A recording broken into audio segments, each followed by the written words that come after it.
Jack of Tears, or Pie Guy. Either works. Very lovely. For this session. Either works for this game. Must agree with the loveliness. Yes. Thank you. I mean, let's just kick it off with some character intros, right? Yes. So let's start with my classic tradition of left to right on the Roll20 names.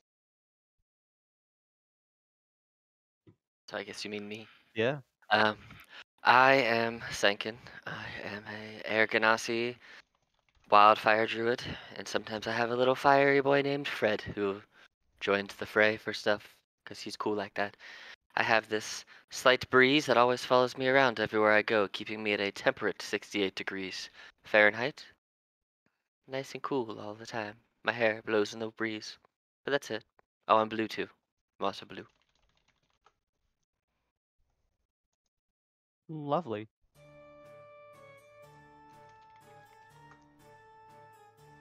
Oh, and as the music kicks up, little Chip gets more and more excited as she's skipping her way towards the fair. I am Chip. I am originally from the North Pole. Not very many people believe me on that. People also don't believe me that I met Santa Claus, but I did, and he was really nice. And so was Mrs. Claus. I have a cookie. And I am a druid of the shepherd. And I deal with a lot of cold stuff. But I'm really nice, and it's also really hot here, so I'm traditionally in loose-fitting clothing because it's really hot down here. The North Pole is nice and cool and cold, and then I get down here and it's just so hot. But it's okay because it's fun. So there, Corbin, or are you done? Yep. Okay.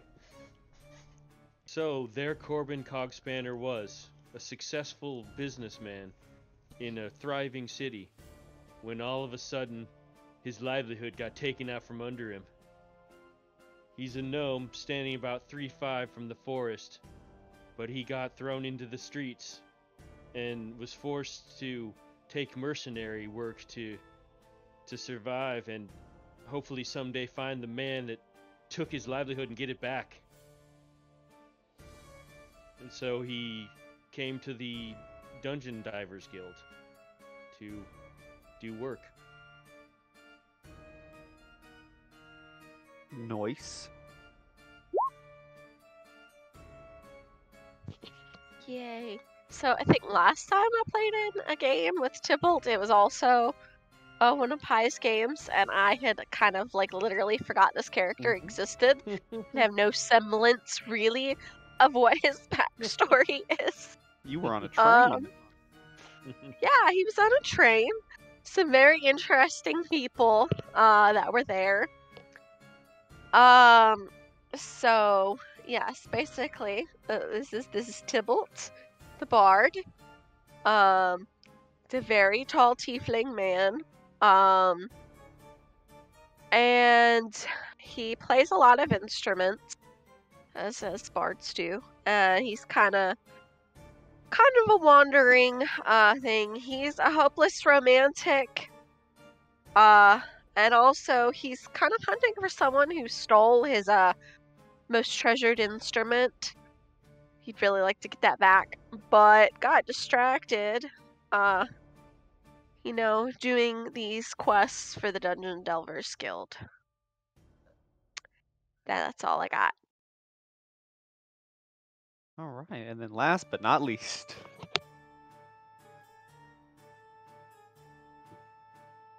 Last, least. What? I'm Dor.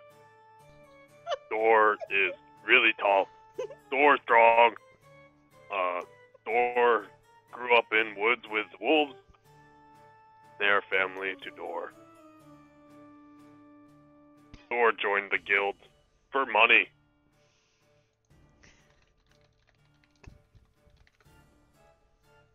Seems This to be a is common great. theme.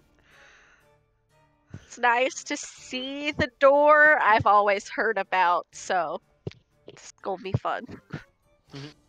Dor's reputation precedes him, I guess. I miss Dor. I'm so glad you're back. Aw.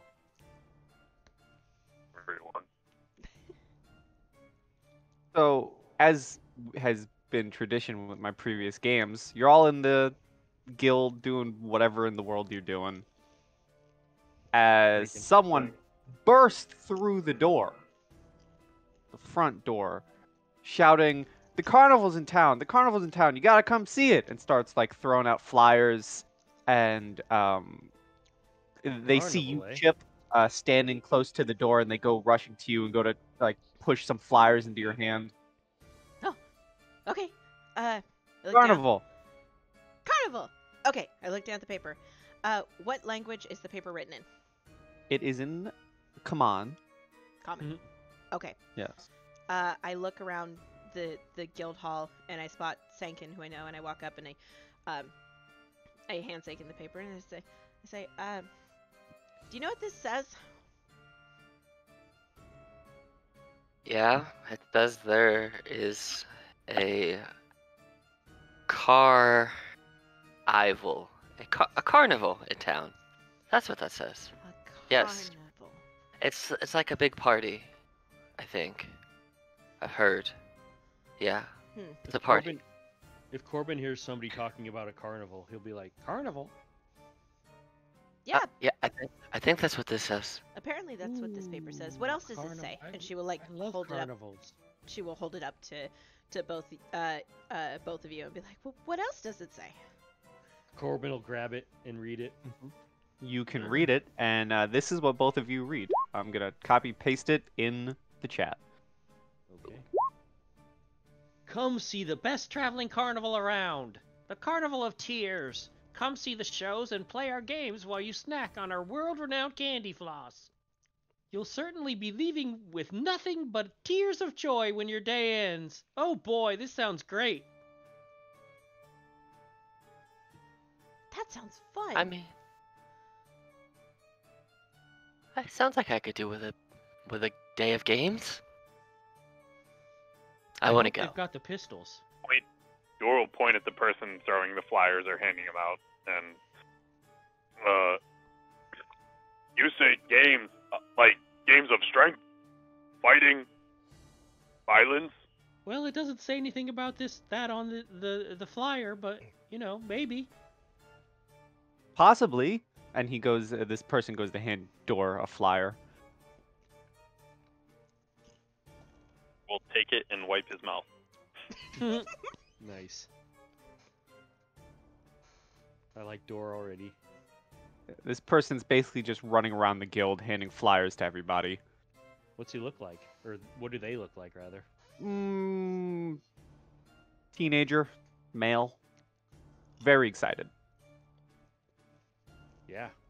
Can you give us directions to the carnival? A kid. Just walk right outside. You can see it clear as day. Oh, okay. That works then. Thanks. And when he's Alright. done handing out flyers, he like books it outside. And I thought I was lively. Wow. I wish I could get as excited as young people do about anything. It's not very hard. Just gotta smile real big, and she'll give you like a huge, toothy grin. And then think about something that makes you happy, like snow. Oh, I hadn't thought of that. I'm so smart. Yeah. You definitely seem to be.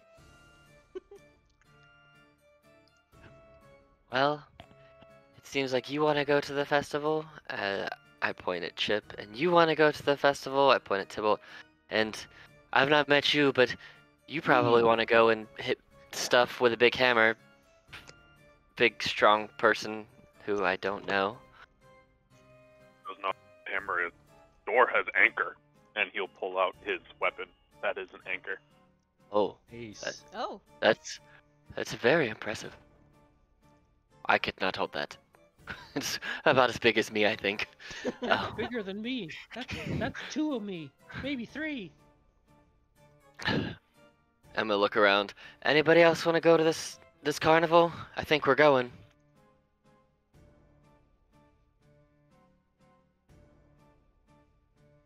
I'm going, definitely. Just want to reiterate that.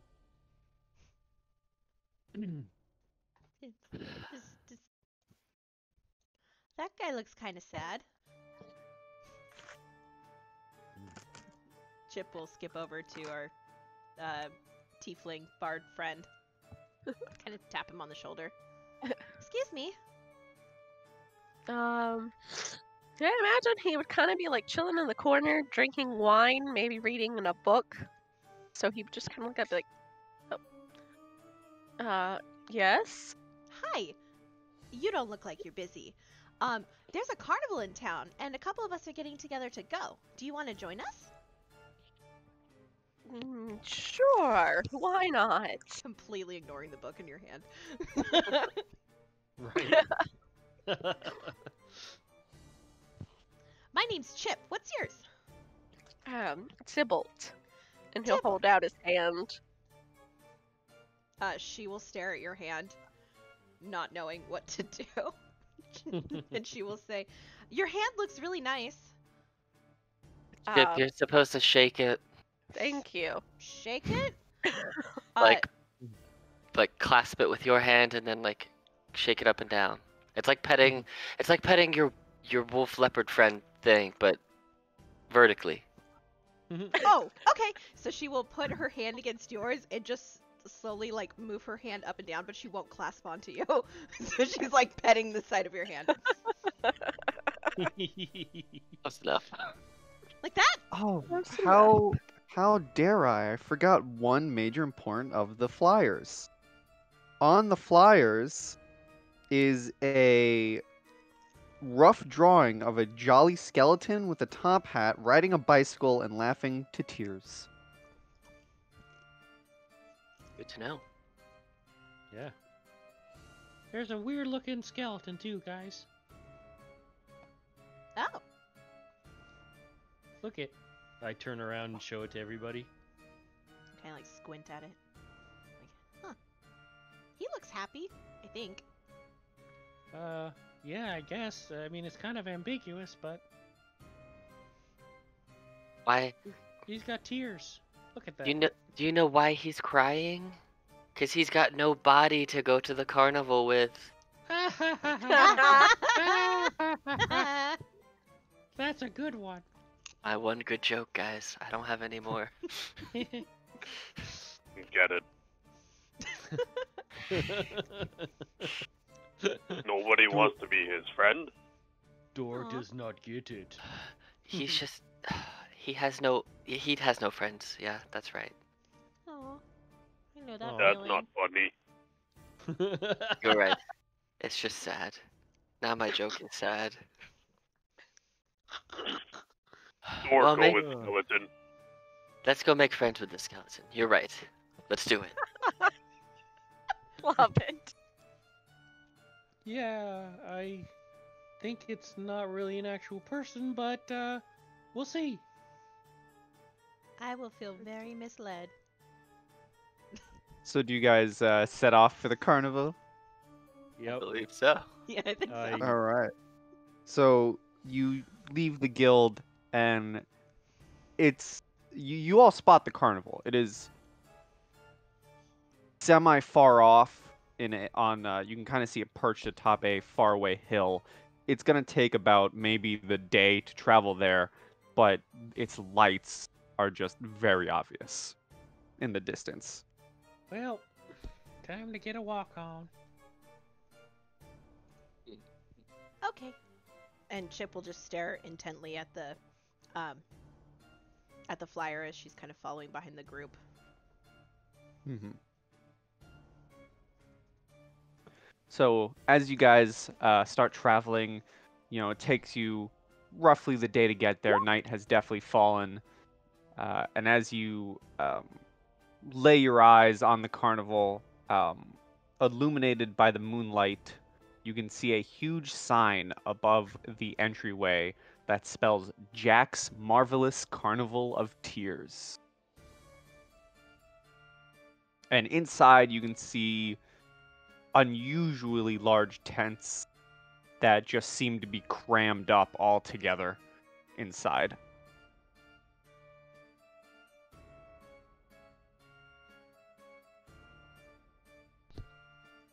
Chip will hold up the Let's see. flyer and compare the design of the flyer to the carnival entrance and say, "I think we're here."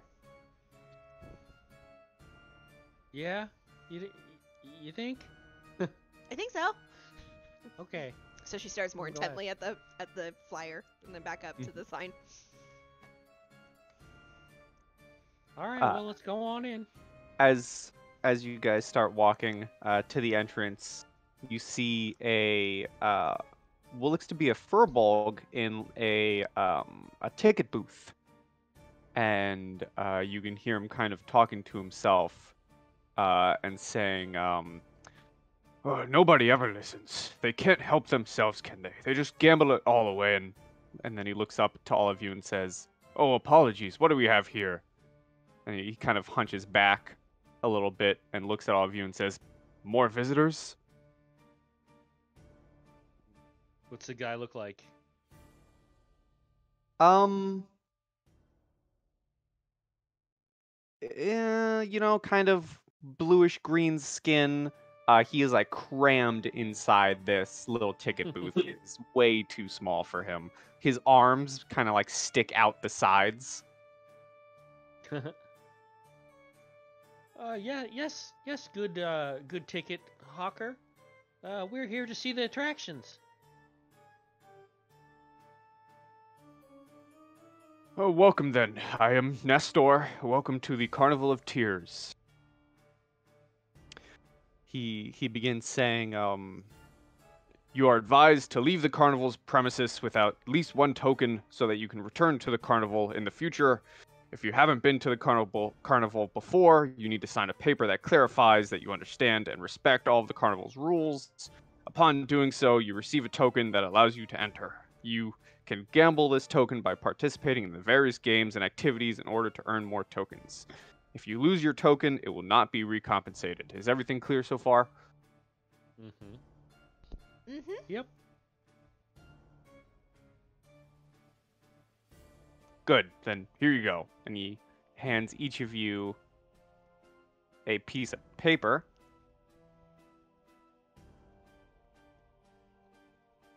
He hands each of you this. Oh, Oh God. wow, I didn't know I was gonna have to read Whoa. a book. All right, let's see. We want your tokens, not your coin. Tokens is the only acceptable currency. You're not allowed to take more tokens than a single token with you when you leave the carnival. Okay.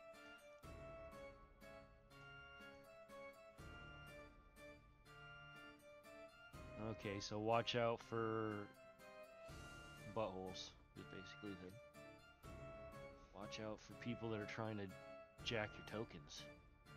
Leave it once. Contain more safety.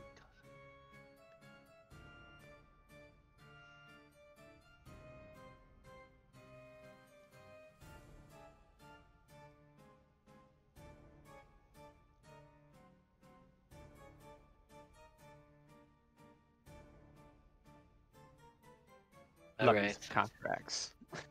I will sign said contract. Okay, you do so.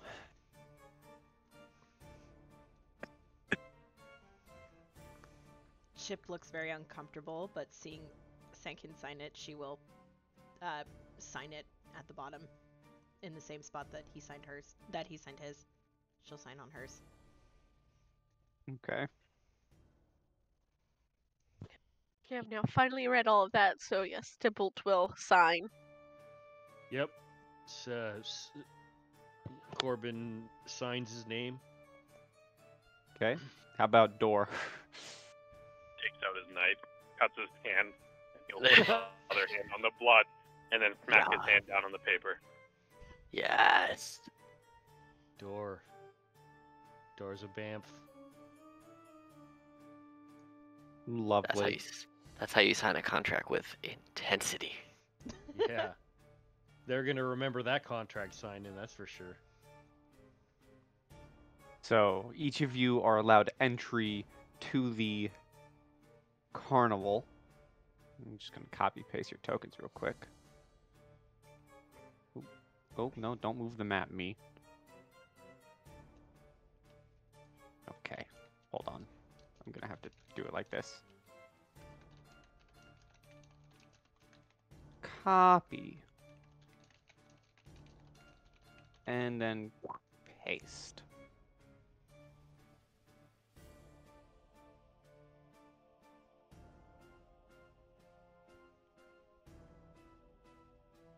That's the first time I've read the terms and conditions for a really long time.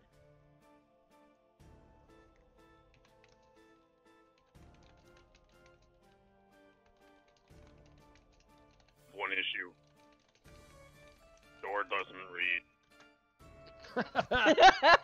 read. Well, you've already signed it, so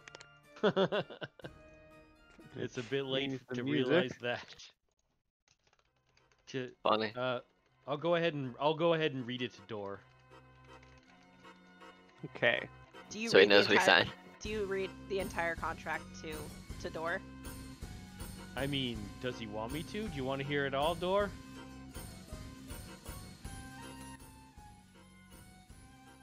Just ready to gamble. Oh. Well, I mean, that's pretty much it. But just don't, like, try to beat anybody up. Well, okay. But just don't try to beat anybody up if you lose, you know? Door never lose. Oh, well, that's a admirable self-confidence there, but, you should Emphasize probably, even more and says door never loses. okay, sure, well, you know, they pretty much just will steal all your stuff if you like cheat or like beat somebody up or anything like that.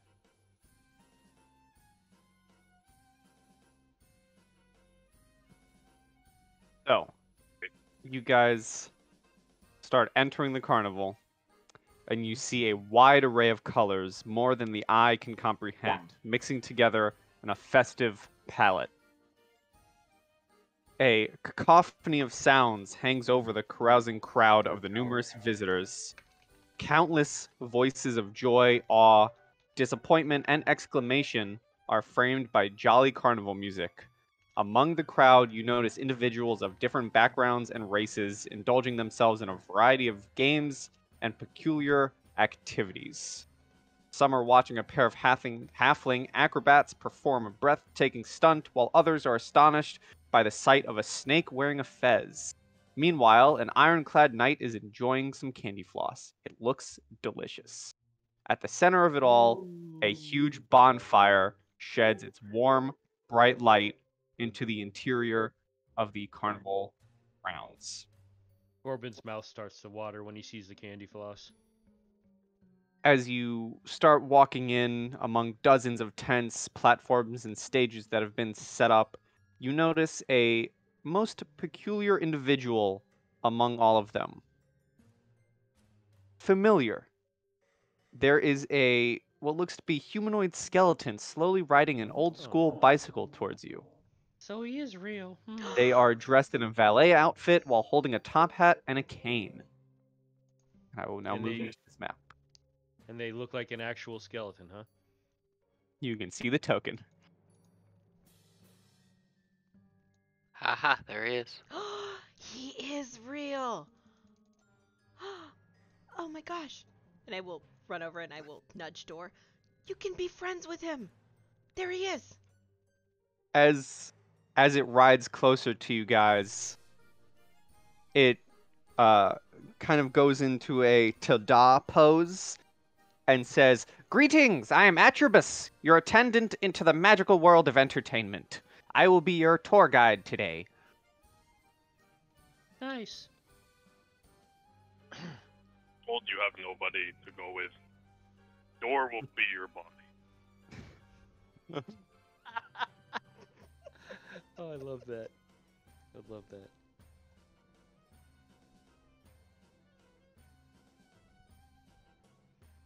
Where should we go He- first? He gestures you to follow him so he can take you throughout the carnival. am following. I will also follow. Skipping. Who's gonna follow? Okay. So for the sake of it, we'll just, go one by one, moving around. Blurp. He starts going through and describing the various different games that you see. You see a bunch of different games. Some of the ones that catch your eye the most is you see one of them being you see a scrawny brown looking kobold. Let's see, scrawny brown looking kobold. Oh god, hold on a second. That scrawny brown kobold looks really nice. Yeah. Scrawny brown kobold seated upon a wooden stool at a table. It seems spaced out, its eyes fixated into nowhere, and you can smell the odor of alcohol permeating your nostrils. There are 2 pints on the table and a large barrel with a dripping faucet next to it. Opposed to where the kobold sits, there's another currently vacant stool.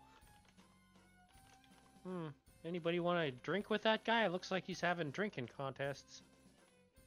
Or maybe he's just a drunk.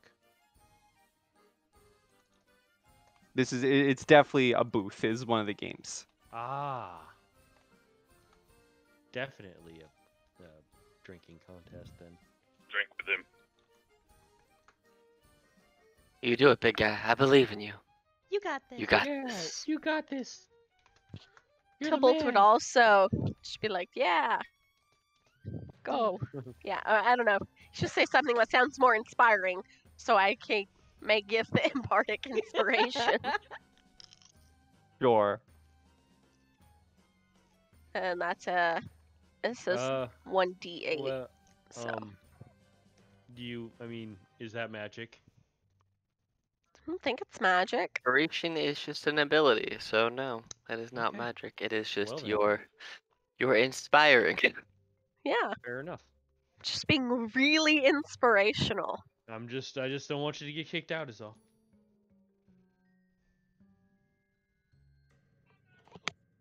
Let me just read something real quick. Make sure I got this right. I should really hold on a second. I don't know why I didn't do this. This is so much easier.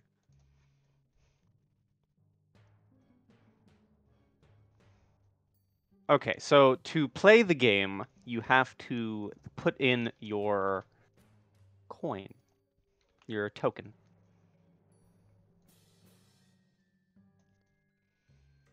You get tokens drink. yet? I'd do it, but I drink for recreation, not a job. As you wonder where your token may be, you feel something in your pocket. What's this? You each pull it out, and it's a Grab token. his token.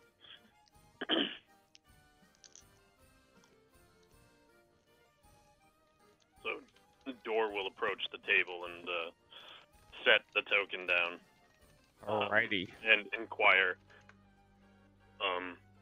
Is this a drinking game? It is Door likes to indeed. drink.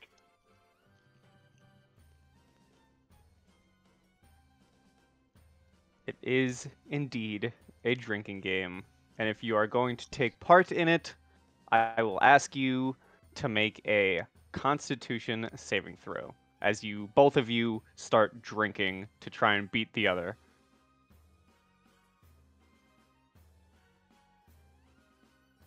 Lord. Go, door, go. You do have that D8 inspiration.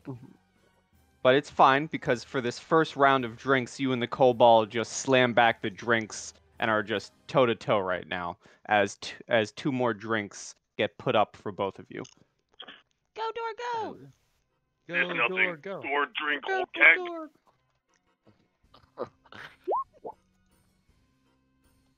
Oh no. Oh boy. Uh,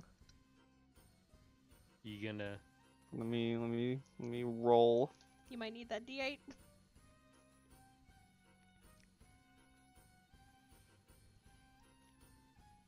Let's see what our lovely kobold gets. I think I did this right. He got a 7. All right. So, Door, you finish your drink, kind of hitting you a little bit, but you see the kobold finish off his drink, and he's starting to sway a little bit Oh boy. He's been doing this all day. as 2 more drinks get placed up. Another con save.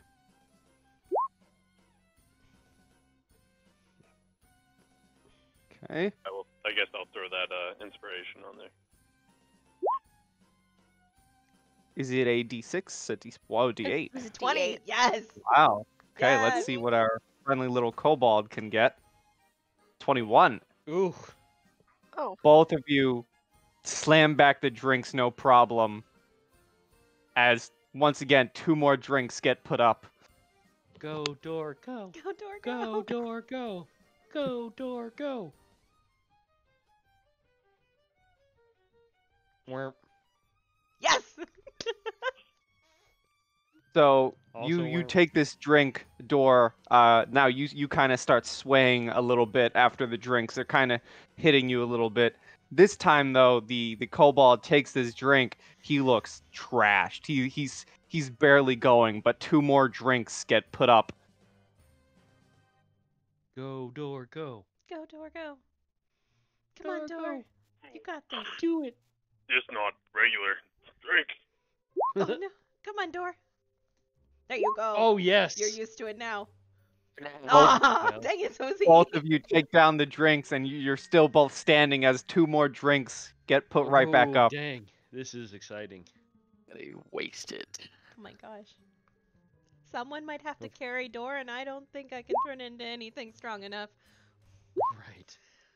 Door coming in like just drinking it like water. Door coming in clutch. Look at this. Holy crap. Right. Yes, for real. Both of you just take down the drink, no problem, and 2 more drinks get put up. Oh my gosh. Ugh. Ugh. goodness. I'd be able to intimidate. You can intimidate him, sure. So Dora will look him in the eyes and be like, "If you keep drinking that, you'll end up on your butt."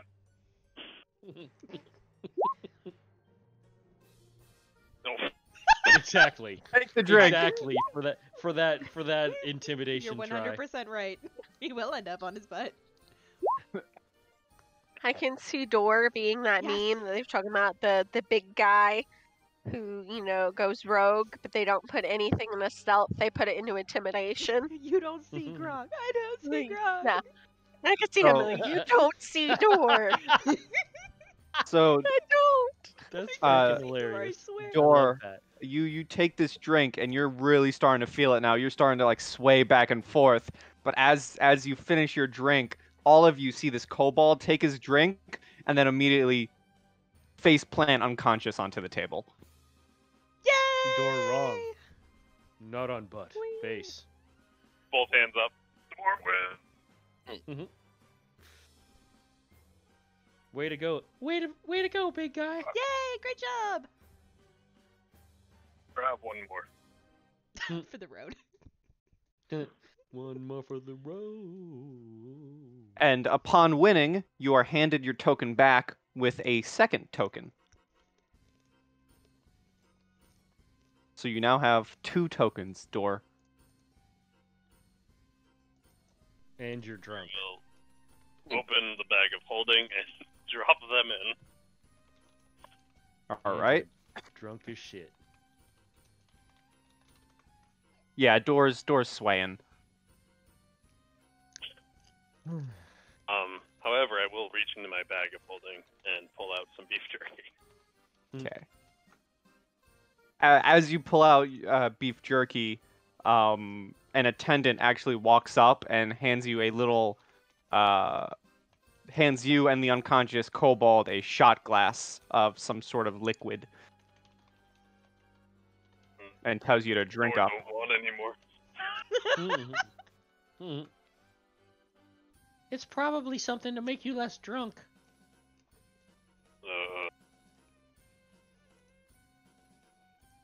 Does Door drink it? Door will look at it intently. You could do this. You could do this all over again if you get sober again. Ooh. Valid point. I'll get back to What was that? Yeah, you just. You there, Door? Yeah, can you guys hear me? Oh yeah, you're Yeah, better there we now. go. Way better. Yeah. Sorry about that. No problem. Door will take the shot. Okay, you take the Being shot enticed and that he could possibly play again. you take the Nice. shot, and the attendant kind of forces the shot down the kobold's throat. As you drink it, it tastes like mint tea, and you're no longer drunk. The effects of the alcohol completely washed out of your system. All right. Now, Door need drink. Ugh, tea gross. Freaking love it. As Astrobus kind of starts moving forward to take you to a different game.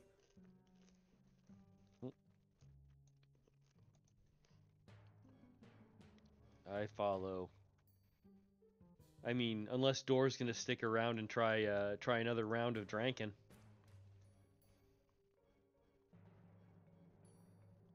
Yeah, you can come back.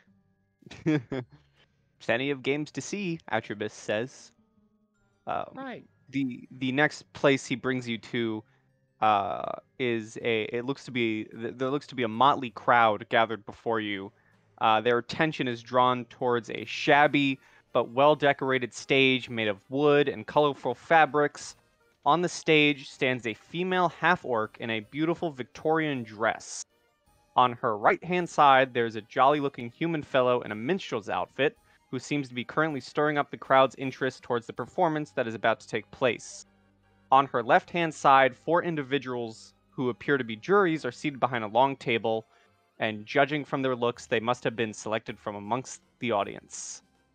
Atribus tells you that this game is called Kara Orky.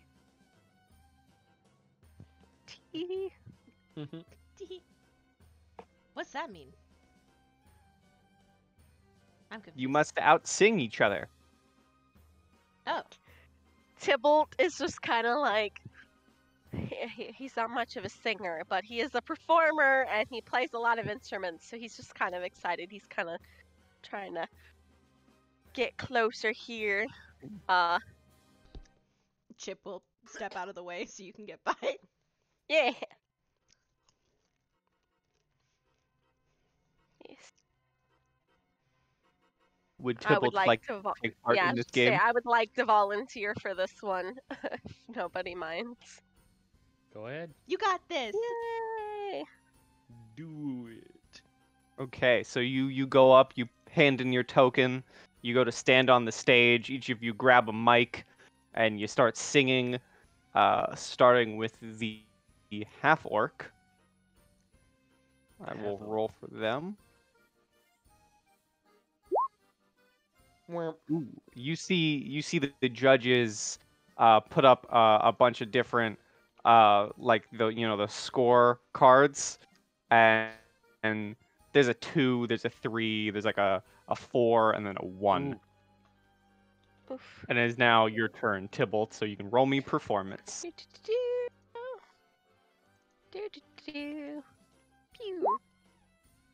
Yes. Dow. Yes. Dow. Bam. So the scorecards, the judges listen to your performance, and they hold up a bunch of they hold up their cards. You see an 8, you see a 7, another 8, and a 9. Yeah. Yeah. Then it The goes back business. to the half orc. Wow, no, they just put up low numbers. Hit them again, Tybalt. Phew. Yeah. This time they put up nothing but tens, and you are handed back your token, winning the Yes. game, and you get a Yes. second token as well. Yes. Okay, Tybalt just kind of takes a bow at the end of the stage. Like, thank you. I'll be here all week. Everyone's money. clapping. Including Corbin. Yay. Can't be here all week. Door will miss pass.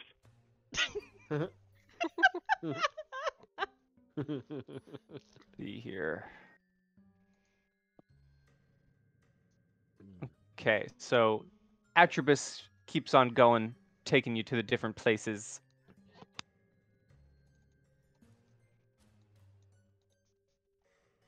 Boopity boopity.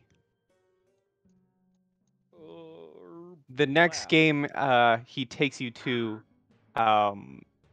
you see seated before you is a plump-looking fellow, most probably of the human kind.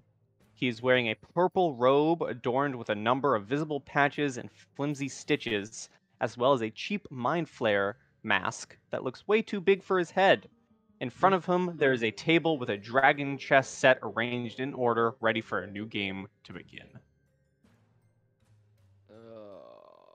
And I'm not proficient in that for sure. Whole bunch of tools, but no chess sets.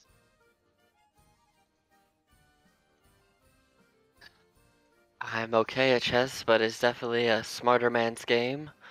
I just do it for fun, not for competition, and I will probably lose if I play this person. No. Nope. So out of game, like, is it just an intelligence thing or what? It's just an intelligence check. All right, I'm gonna go ahead and give that the old shotaroo there. Alrighty. Put in my token. Esther, What? do we? Oh, poop.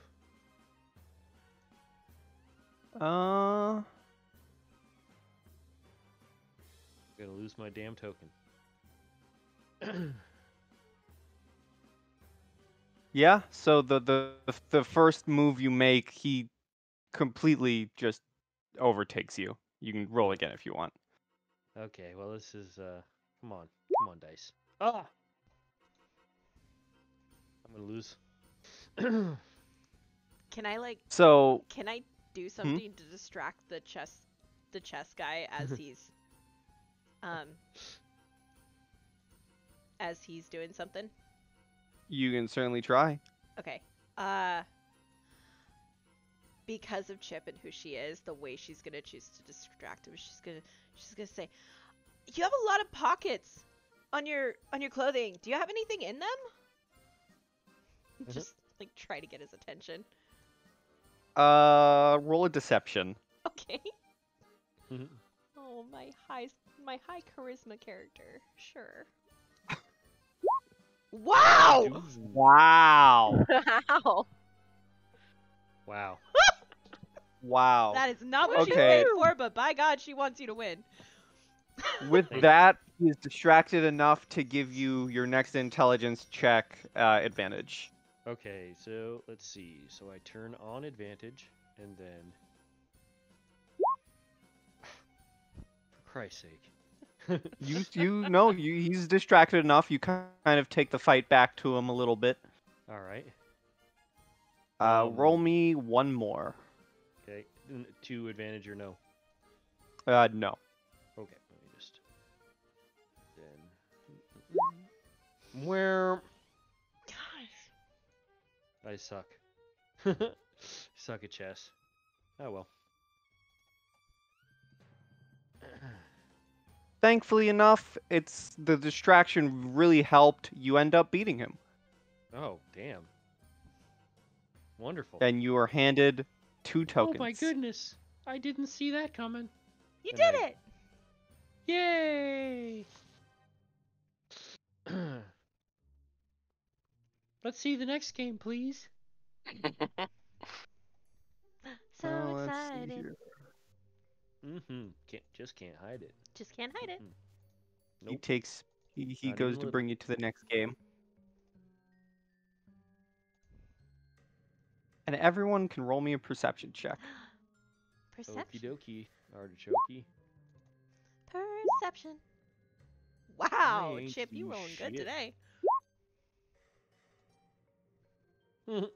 Oh, Tybalt. Aw.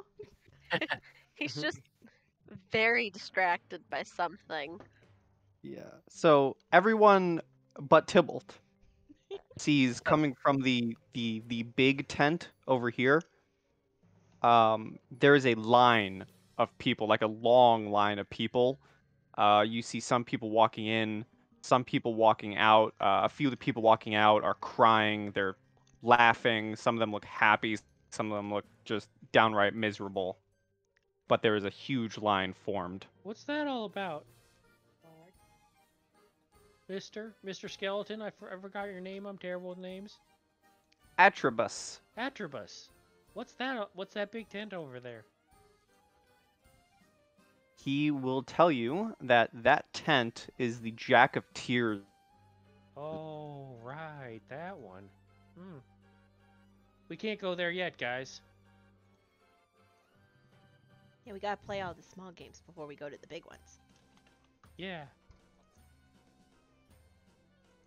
Let me see something here. What he said.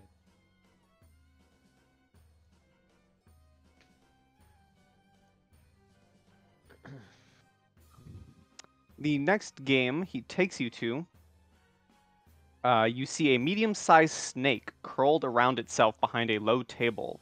It shows signs of uncommon intelligence and wears a purple fez. Its attention is drawn towards a triplet of cards, and by use of its tail, it is dexterously shuffling them upon the table. Cards. I will step up to this game. Okay. Unless you want to, Chip. Do you want to play this, or can I play it? No, you go for it. I'll watch. Okay. I put my token in the token spot. Okay. The snake you see shuffles or lays before you 3 cards: the chalice, the giant, and the beggar, and begins shuffling them together with very fast, dexterous movements, and then places all 3 of them down upon the table for you to try and find the chalice. Give me a perception check.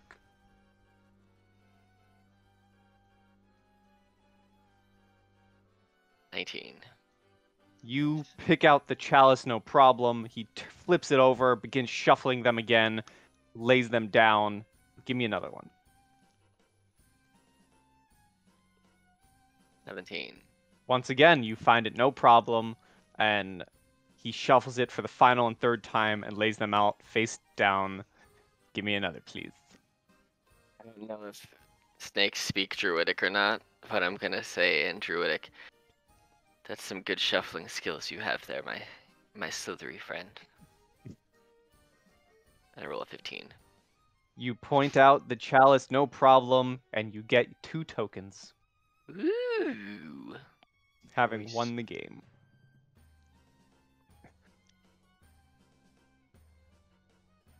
Those are my kind of games. I have a good eye for seeing where stuff gets placed sometimes. It got harder, but kept it up. I say, Yeah, you- great job in Druidic. You did a damn fine job. Thanks.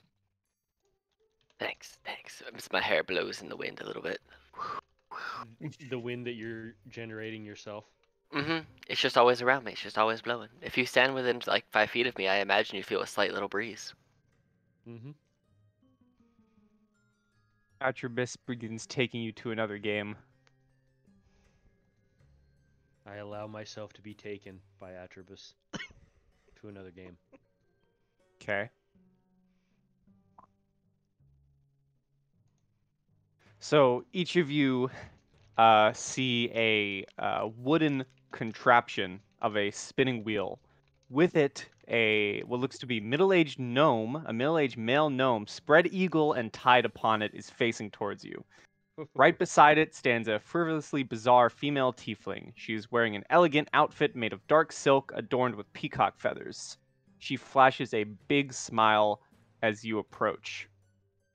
And Chip, Mhm. you hear the gnome shout out to you. He shouts out, "Hey, you! Think yourself a smartass? Let's go to the carnival. Have so much fun. Get over here and I'll show you what's what." Okay. And I will skip up to the counter. Okay. Before the counter, the tiefling hands you 3 tomatoes and explains that you basically you don't want to hit the gnome.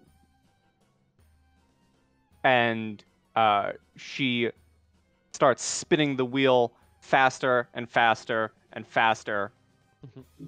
And you can make a dexterity check to throw a tomato. Okay. Look out, he's gonna hurl. I will like toss the tomato up and down, bring an arm back and give it a chuck. Natural 1. Oof. Natural 1. Right. You fling it. It directly hits the gnome. You got to get 3 points. You have lost a point. However, you have 2 more tomatoes. Okay.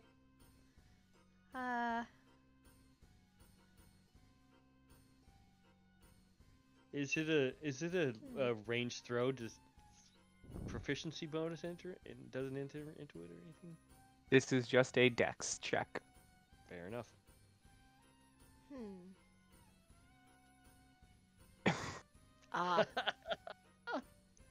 Let's see.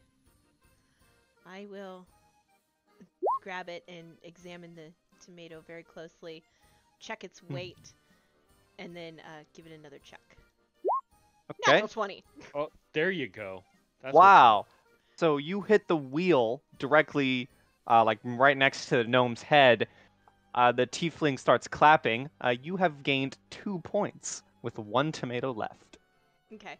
I just kind of chuckle and stretch. I'm just like, and in Druidic, I look back at me a second and I go, I really didn't like the first comment. And then I look back and I grab the tomato and I throw the other one with a 7. You throw the other one. You hit the wheel. You get your 3rd point, and you get 2 tokens. Oh yeah. Yay! Way to go! Scoop up my Yay for token. gnomes! I hold one in each hand. I'm like, yay! He was kind of Sankin rude, though. chuckles in Druidic. Huh? I don't know how a Druidic chuckle would sound, but Sankin chuckles in Druidic. Sounds leafy. Atribus congratulates you on your win. It starts moving towards another game. Time to leafy.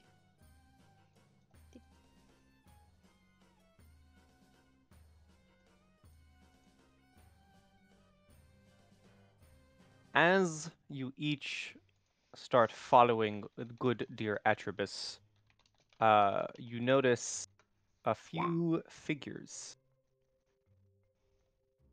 standing nearby. And they each look at you, and they're glaring at you. You see they have what looks to be almost like maces made of candy in their hands. And they say to you, the lead one in front says, "Give us your tokens, otherwise there'll be trouble."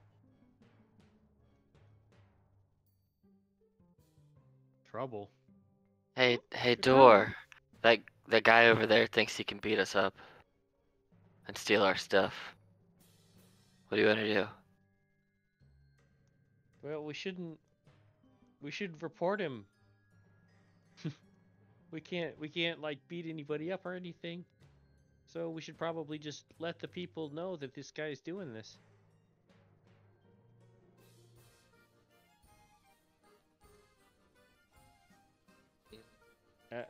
Atribus? Yes? This guy over here wants to steal our tokens, man. Oh, that's no good. I have to go tell Jack about this. And he kind of starts walking. As he turns around to start walking towards the bigger tent, they kind of start advancing. Hey, I'll, Atribus, Put his hands up. can we and, defend ourselves? These people are gonna attack us. Hmm? Atribus? Atribus at this point is like just like going hardcore to go towards Jack and the tent. Alright, well, I guess that's not a confirmation, so we probably shouldn't engage. Gonna look at the one that issued the command of handing over tokens, and Door would hand over tokens, but after you beat Door in an arm wrestle.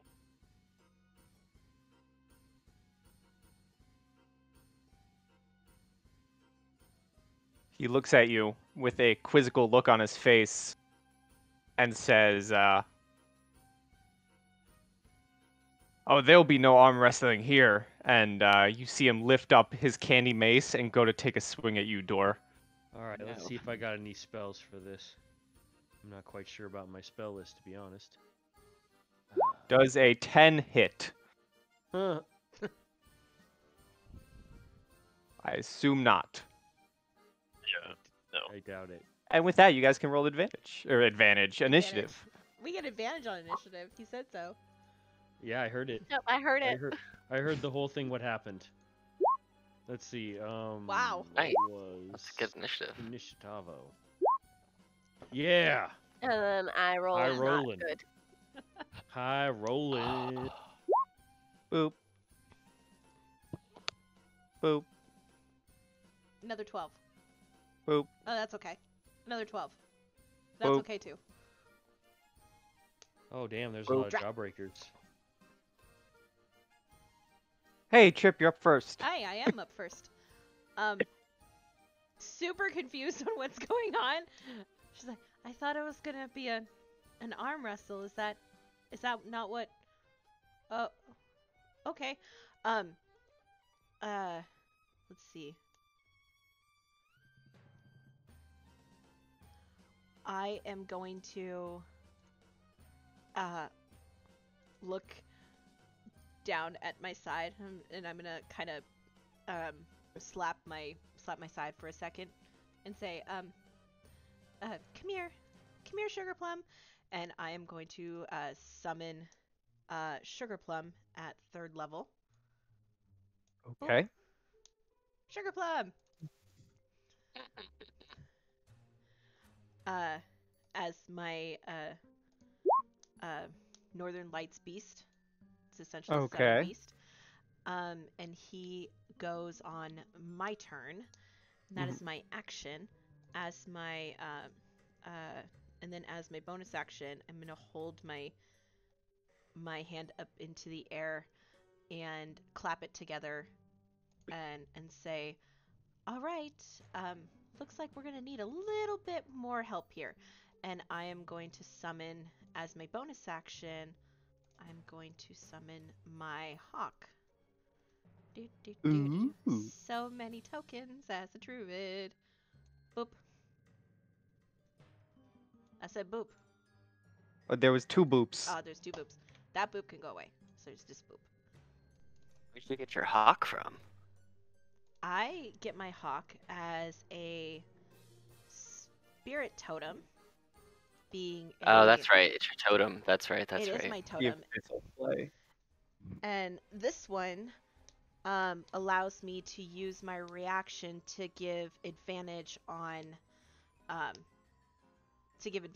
attack rolls while done within the radius that it produces, which is 60 feet. And anybody within that 60 feet of me and my allies have advantage on wisdom perception checks. You turn on auras so we can see them all. Aura. 60 feet. I think Pi has to turn them on though, right? So we can see them. Oh, good lord. Yeah. It's literally can most you- of the carnival. Well, you're right. It is the whole damn carnival. Bam. Just a lot. And then I don't know Wow. if Sugar Plum gets to go on this turn or if it's the next turn because I can't remember if it's as soon as he's summoned. Creature shares your initiative count, but it takes its turn immediately after yours. Go right now. Once you're done. Awesome. A Sugar Plum go, and Sugar Plum's gonna go breh, hair, breh, and then he's Hey, gonna go bae. breh, because he, being a land creature, has da, da, da, pack tactics. Pack tactics. Pack What are you tactics, gonna pick? pack tactics. And it's gonna go after this guy right here up front All for right. 19 to hit. That do Nice. hit. That hits for 11 points of piercing damage. As Sugar Plum runs in between all of them and just takes a large bite against the one just right in the back of his leg. Cool. And I'm gonna stay there. That is the end of my turn. All right. Door, you're up. Door. I'm gonna move up to here, and we're gonna do some fun things here. I'm gonna enter rage. Okay.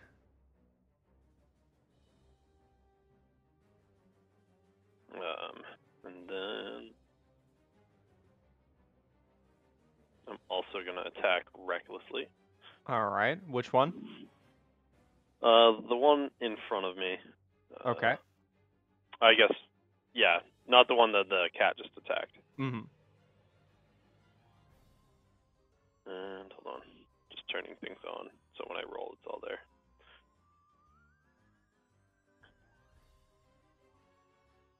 Maybe.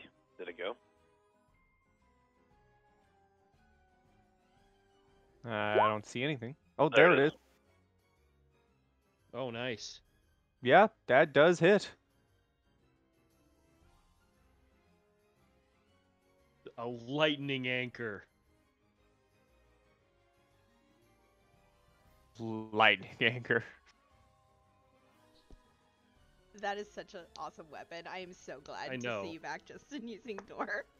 To follow that Fucking up, anchor, I will dude. use. I'm going to use my second attack. Is he All right. downed or anything, or no? No, he's still standing. All right, perfect. Yep, that hits all right. Door's a beast. This guy is looking rough. But still standing. Well, then door's turn. Alrighty. It is this fella's turn. And this fella is going to take a swing at you, Tybalt, Yeah. Wood. with I am his not strong. hard candy mace. A 10. Whew. I You am be liking safe. you be liking those 10s. He's going to swing again for a Oh. 21. Ah, shit. Wah, wah, wah. You take 5 points of bludgeoning damage. Ugh. Tat. And with that, it is now Sankin. Alright, let me get Fred set up over here real fast because I'm going to summon him in the spot where I need him to be. Let me get his health bar and stuff set up. So I'm going to summon. Your cat's going to have to make a dex save, I'm sorry. Oh, But no. everybody, as I summon Sankin right there, all of them need to go ahead and make a dexterity saving throw, please. Or they take 1d6 plus 3. It's a DC 15. Or they'll take 5 damage. Door doesn't need to. It's just the guys Oh, and my cat. bad. Yeah, you're good. So it's Oh, wow, either all the guys. so they all take 5 damage, 5 fire damage Okay. as Let he me, appears well, I gotta there. roll for him. Well, when they Or is fail. it just automatic? So if they make the save, it is half, I believe. Let me see. I'm pretty sure it's 1, 2, 3, 4, Shoot. 5. I Is he- don't believe it does any damage if it on a fail. Could be wrong. It's. Oh no, wait, I was wrong. It should be 2d6s. So there's one d6 and there's another d6 whenever it rolls. So if they fail, yeah, it said either or. So if they fail, they take 6, and it looks like 2 of them failed. The 14 and the 10. That failed. Okay. And so then, he no longer has this 10-foot thing. I think it is 5 foot after this. Bam. Yep. So then what he's gonna do is he's there, and it takes my bonus action to summon him. Oh yeah, did your cat pass the save? Yep. Cool. Great. Goodness. So he is going to go from where he is right now, and he's going to teleport 15 feet away. 5, 10, 15. Boom, boom, boom. And that would mean that those 2 guys and your cat will also have to make another deck save, or they will take 1d6 plus 2, which is 5.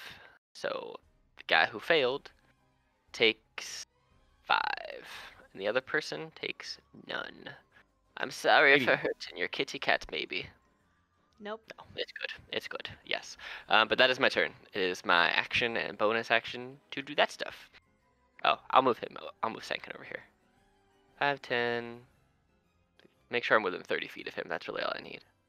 Oh no, too far. Maybe I don't need to move then. Maybe I can just stay here where I was. Let's see. Oh yeah, I'll just stay where I was. That's fine. That's All right. That's fine. This fella is gonna try and swing at your kitty cat, Chip. Okay. Kabloomy That hits. Doom. for 9, Okay. and then a Kablooey for a 24 Both hit. Ba-dow. for 11 points of bludgeoning damage. No, Sugar Plum, no! Total lot. That's his turn. It is this guy's turn, and he's gonna take some swings at you, Door. He has advantage against me. Yes, thank you. 15, No. and then 21. Yep. For 11 points, but you are raging. So you take 6. So I Okay. round up. And I also have resistance. So 3. Yeah. Yes. Dang. Corbin. All right. So I'm gonna shoot somebody. Let's see. This guy seems the logical choice. I'm going to use my reaction with the hawk to give you advantage. Alrighty then. So advantage. First of all, I'll shoot with my light crossbow. 18. That hits. And You only get it on 1 attack, just so you know. okay, cool. So this is gonna be. Oh, It's okay, you didn't need it. Right. Well, I didn't. I meant to roll the damage. I'm trying to figure out. Okay, so light crossbow. There we go. What the hell? Click Okay, on the name. Click on the name of it in the chat. There you go. Okay, 10 piercing. Damn. Yeah. And so I've got to roll this by hand because I haven't figured out how to make a custom thing. So it goes slash roll, right? Slash roll. Mm-hmm. /R. Okay, slash R works too. Okay, cool. And then plus 5. 16 to hit 16 to hit. for a regular. That would regular, hit. 2d6 worth of damage. I think it is. This is your hitting cannon. My cannon. Yeah. Oh, gotcha. Right. So slash R 2d6.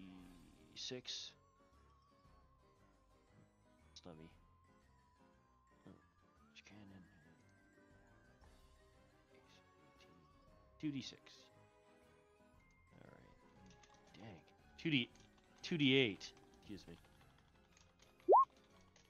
14 damaged as well. So as it hits him, instead of falling to the ground and dying, he poofs away in a puff of smoke. unsettling. Is that your turn? Yeah, that'll do her. Righty, it is this guy's turn, and he's gonna take a swing at Tybalt Oof. for a 12, Oh, yay, that doesn't hit. and then on the roundabout is gonna take a swing towards door for a 12, which also How- misses. How's everybody doing on hit points? Sugar Plum's at half. Okay. And Tybalt, you're up. Woo! Okay. The We both guy all if we really need it, so in no front of worries. me, I'm gonna stab him. Stab. Yeah. Yeah, boom. Stab. Stab With the yes. rapier. Stab. Oh. Oh, Oh. I did not do good. That's Oh, no. that don't that's a stab. bad Oh, stab. oh no, honey. Bad no. stab, bad stab, bad stab. Oh meow. Oh, meow. Anything else you'd like to do?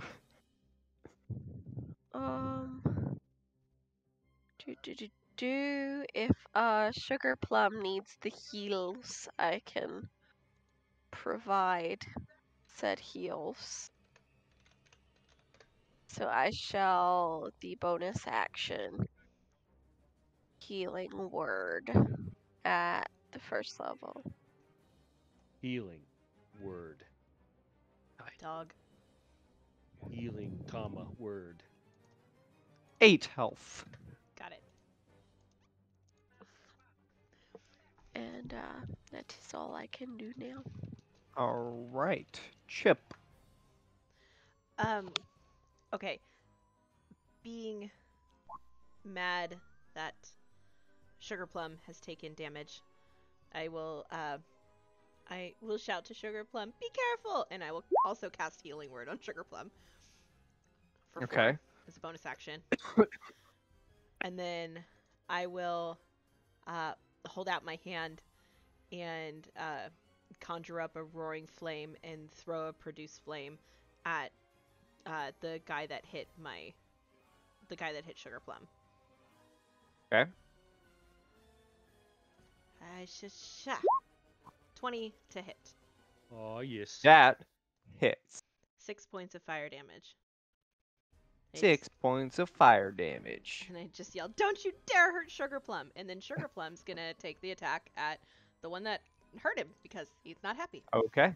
So, remind me, was it this one? It was the one in the back. The one in the back. Okay, so he does not have This guy. pack tactics. Tactics. Pack tactics. Tactics. 8. Can I use my reaction to give Sugar Plum advantage on the attack? Sure. Awesome. 11. Miss. Bummer. That is the end of my turn. Alrighty, door.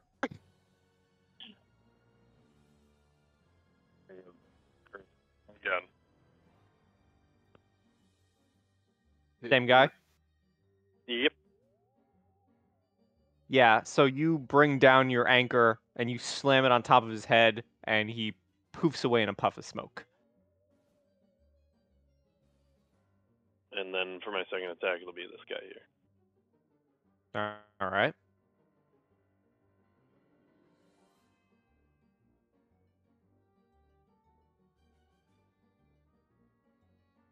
Uh, 14. He that misses actually. Ooh. You swing directly in front of him and he manages to dodge out of the way in time.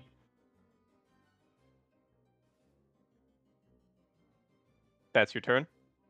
That's the turn. Alrighty, it is this fella's turn. Yeah, he's gonna take 2 swings on you, Tybalt. Oh no. For a 1, 9, and then a 16. 9, 16. Oh, the 16 hits.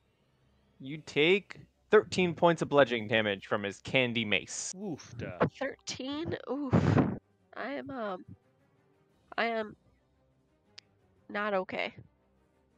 Sankin. Well, I was gonna try something different, but instead I'm going to run up behind Tybalt here. I mean, I And can heal myself, provided, yeah. Say we're okay, not too far from my turn, so. all right, then I'll stay there. Okay, cool. Well then, I'm going to use Fred to attack this guy right here. Being as I'm the level I am, I can cast my spells that aren't self from him, and since Produce Flame can be used as a ranged cantrip, I am going to use Produce Flame from Fred to attack this guy. And ooh, Alright. natural 20. Doom. And I get a extra D8 because my familiar's out because he's fire. So it is actually 2d8, and then here's the enhanced bond over here is 1. So it's 13, 14 plus 24.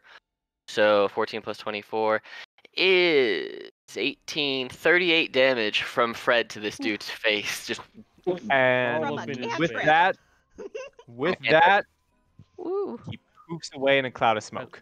and then I'm going to use my bonus action to command Fred to throw a fire seed at this guy.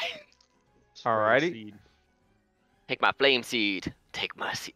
I'm not gonna say that. Don't finish that sentence. So it uses my spell attack mod. So it's just attack the other guy. 25, and Roll so a That hot hits. fire. it will be what is it? It's just 1d6 plus 3. So it's 5 fire damage on that guy between the two of them. Alrighty. And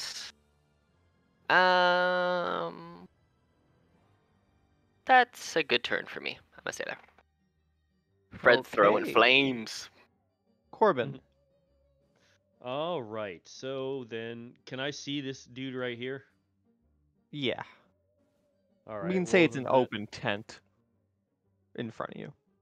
Okay. So let me just get back to my regular from the thing. And so then 21 hits and 8 piercing. Yes, So- sir. Oh no, 1d20. I need plus 5. 9. Doubt that hits. It does not. Is that your turn? Yeah, that'll do. I'm done. Okay. Did Door reckless attack last turn? Yes. Sorry, I forgot to mention that, but yes, I was reckless. So then this guy's going to take 2 swings on you with advantage for a 19 and a 24. Yep, to both. Okay, 13 on the first, and then 10 on the second. So 13 goes down to 6 7. or 7, and then 7 to 4, or yeah, because Yes. round up. So 4 on the first, and then 5 to 3, so 7 total. Yeah. Yes, sir. Got it. That is his Door- turn. Door is giggling. Tybalt, you're up. Yay. I am going to do.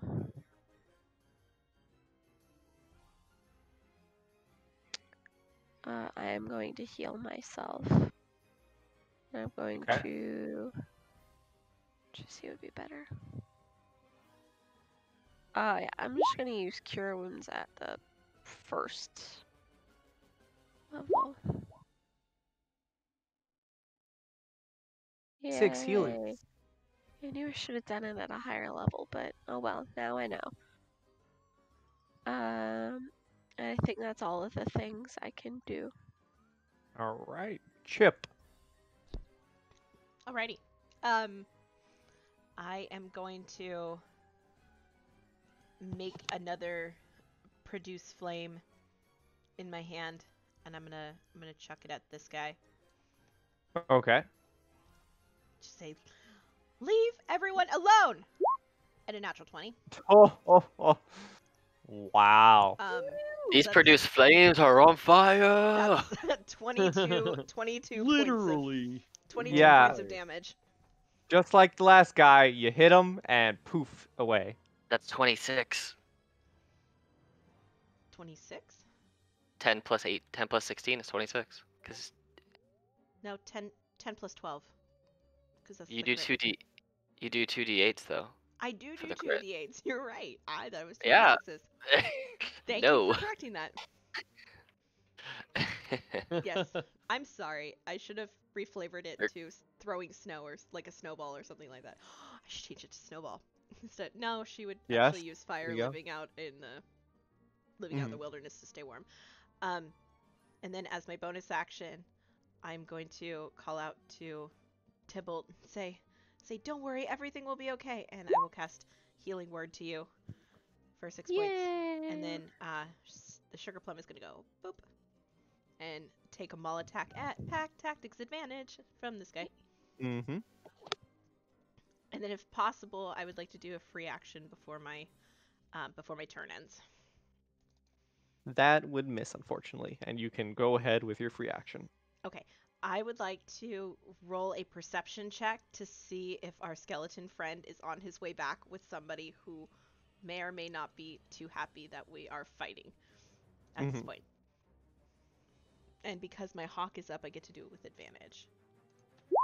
16. So, yes, thanks to your hawk, you do, you would see, I guess, with the help of your hawk, Atribus is now just leaving the big tent and is starting to make his way towards you. Okay. I call out to everybody as I say the guy, Dor's new friend is coming back. I don't know if seeing us all fighting is a good idea. And that's the end of my turn. Okay. Door. Or will put away anchor and attempt to grapple this guy. Alrighty. So I believe that's athletics versus athletics. Okay. And I do have advantage on that, even though I'm not reckless because I'm a Goliath. I do believe. Wait, let me check. Well, it's because you're raging. Well, oh yes. Well, I think it's maybe no. It's just I'm proficient in athletics. Sorry. Got a Well, 5. you get advantage on all of it because you're raging. All strength Yeah, checks. you grab him and you're holding him in like a bear hug.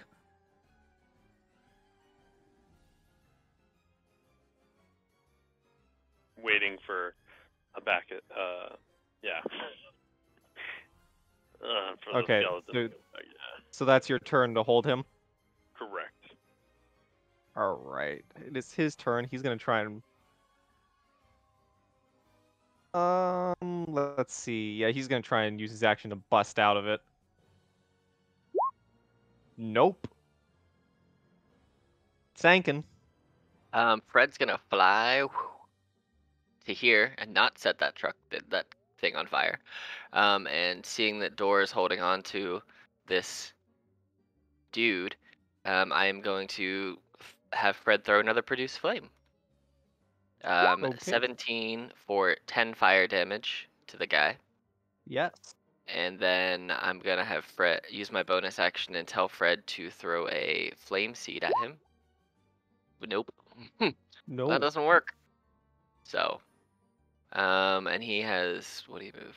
5, 10, 15, 20, 20. He has 5 more feet of movement, so I'm gonna just float him down this way a little bit, and then move me 5, 10, 15, 20, 25, 30. He's tiny, so I'm gonna stand in front of him like I'm trying to have him hide behind my leg. To hide Okay. him. Corbin.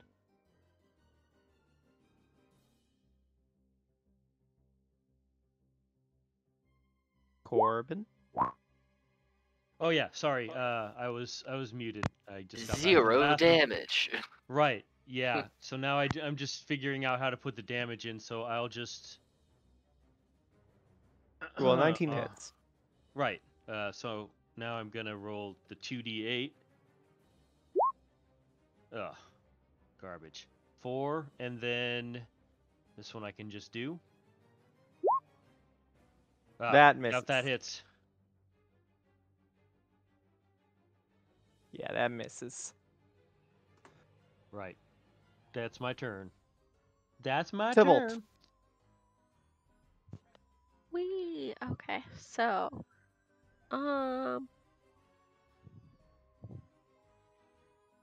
see, what does this do?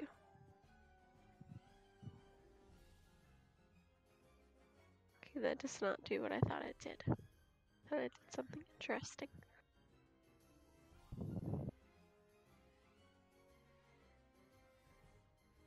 Um.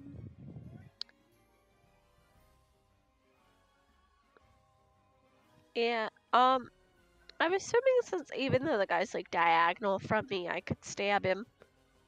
Yeah. Okay, so that's what I'm gonna try to do.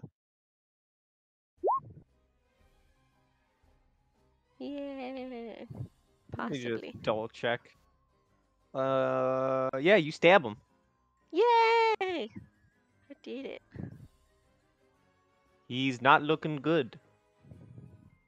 At all. Woohoo. That your turn? Yeah. Chip. Okay. Can I roll another perception check to gauge how long I have before he gets back to us? Yes, you may. Okay. 17. He is about right here. Okay. I kind of look at the group and I go, he's just around the corner, and I will clap my hands together and close my eyes, and Sugar Plum is going to disappear. Okay. And then I will wave my hands at Cookie, say, come here, and Cookie will fly over. Whoosh. And I will catch Cookie and I will give it a hug and I will say, thank you for your help. And I will make Cookie disappear as well. And then I am going to go 5, 10, 15, 20, 25, 30, and actually probably there.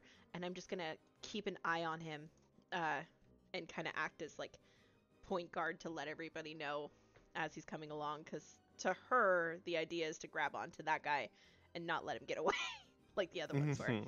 So that's where her brain is. So that's my turn. Is I basically got rid of all the things that I had active.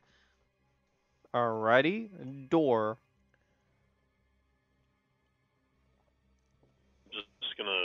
Door's gonna keep up his grapple on him. Alrighty then. He is gonna try and break free. Trying to pull Freddie Mercury. He does not. Sankin. Unlike. Alright. Well, I am. Let's see what I got here. I mean, I'm gonna cast Produce Flame from myself this time and try and keep Fred, who's technically a small creature, behind me. So 21 to hit for 16 on the guy that Door's holding. Poofs away in a bout of smoke. Cool. And since Fred's technically small, I will just have him hold on to my belt and I'll just like throw my cloak around him. So he's underneath my cloak but with me because he's out for an hour. So. Okay. You do this, and Chip, you see Atribus starting to ride up with a kind of frantic look on his skeletal face. Hi. And he spots you, and you can see him actually holding like what looks to be a pouch. And he goes, "Where are the rest of you? The Jack apologizes for this. Those ruffians have been removed and ejected from the carnival, and he wishes to give you this as an apology." Wonderful. Yeah, everybody's down this way. And very confused and kind of expecting to get yelled at, she like leads him back to the group, and she visibly looks like kind of lost over the fact that they didn't get yelled at. The weapons are the cannon is in a holster at his side, and the light crossbow goes in the bag of holding. Okay. Atribus rides up, opens the pouch, and he hands each of you another token. Oh Ooh. yeah, Ooh. 3 tokens in this. Yes. Ooh. By all the things. And he repeats again, you know, the Jack apologizes, and if you wish, you can follow him to the gift shop, or you can continue exploring the carnival of your own devices. Yeah, I haven't seen the gun. Oh, I haven't seen the gun. I need to. There's got to be a gun game around here someplace. I want a snack. I'm hungry. Oh, that's also a very good point. Where's the sweets? He turns around and Or points a little this way. Dor will reach into the bag of holding, grab more beef jerky. Jerky. Okay. No Dora's thank you. I getting kind of jerky. want something cold. Thank you, though. It's not hard. Dor made himself. Okay, I'll try it. I will take a bite of the jerky. Is it good? It's slightly seasoned with salt and pepper. Probably not the best jerky you've ever had in your life, as Dor is not really a cook. Honestly, this is probably the first piece of jerky Chip has ever had. You haven't had elf jerky? No. Hmm. And I haven't had deer But jerky either, so don't even ask that. Just gonna say it came off of a wild deer. Oh god. Reindeer jerky, though. Don't tell her that. She's kind of nibbles on it, and she's like, "Thank you. This is very different." Just nibble, nibble. I'm over by the sweets already. There's like a Yes, snacks are over here. there's a cog spanner shaped cloud, and I am gone. What do you got? What do you got? What do you got? I'm gonna go to the gift shop. Okay, so the gift shop would be over here. Do. I got Fred in my pocket or under my cloak, and we walk into the gift shop. Yes. And now the air that's around me is a little warmer. But not too So, Tybalt, Dor, what are you guys doing? You going to the gift shop? You're just exploring the carnival? You're going to get some snacks? Oh, Is there anything that? nothing. Go ahead. Is there anything that looks like a game of strength? You do spot a game that has you do spot a booth that has a giant hammer next to it. We'll say that booth is like right here.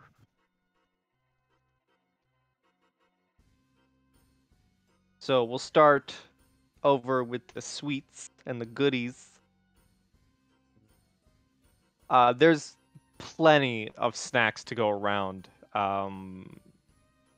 You see tarts, you see, funnel cake, classic carnival foods.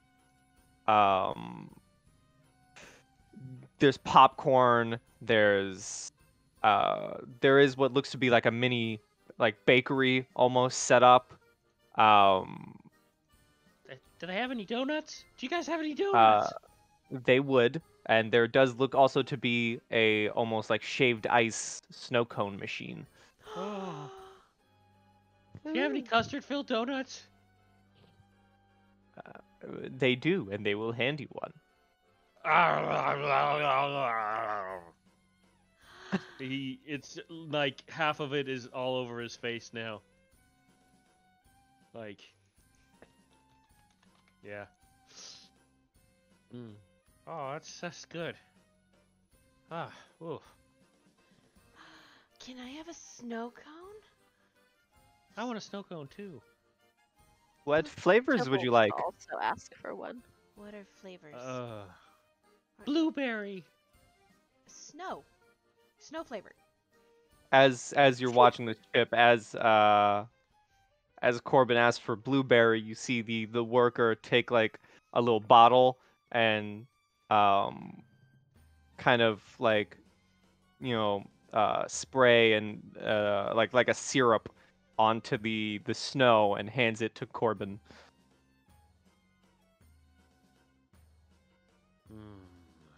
I will look at Tybalt. What kind are you getting?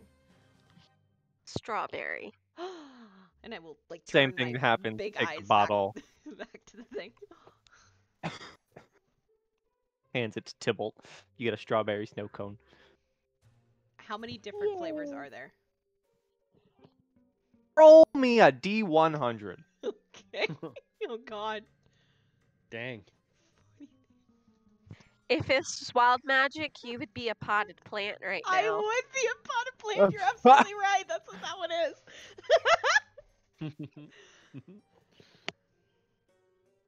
There's a lot of flavors. Oh my gosh.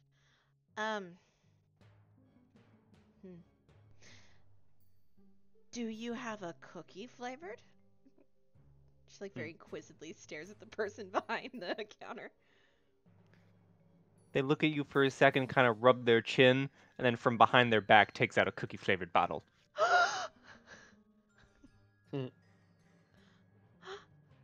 And does the whole thing and hands it to you. I have a cookie flavored one. Oh my gosh. It tastes like cookie flavored snow. This is good snow. Oh my gosh. Let's see. Elephant ears. What even is that? It's like a big slab of fried dough, like with cinnamon and sugar. It's like a funnel like- cake? Well, I mean, it's flat, kind of like an elephant ear. Yeah, sure, they got it. All right, funnel cake. Basically, funnel cake. Yeah, they got that. With cinnamon. And okay, so as I'm munching on this thing that's probably as big as my head, I'm gonna start walking over. My mind starts getting inquisitive about that anchor. I want to find out how he came to get that thing. I'm gonna go seek out Door. Okay, and Door, you walk up to a game, and it has the classic like tower. You have to slam the hammer down, get the highest. Give me a strength check. So I assume you put in your token for the game. Correct. Door will put both tokens in.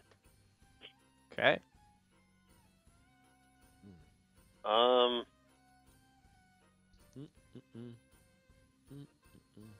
Door will rage before going. Yes. And you just want a strength check. Okay.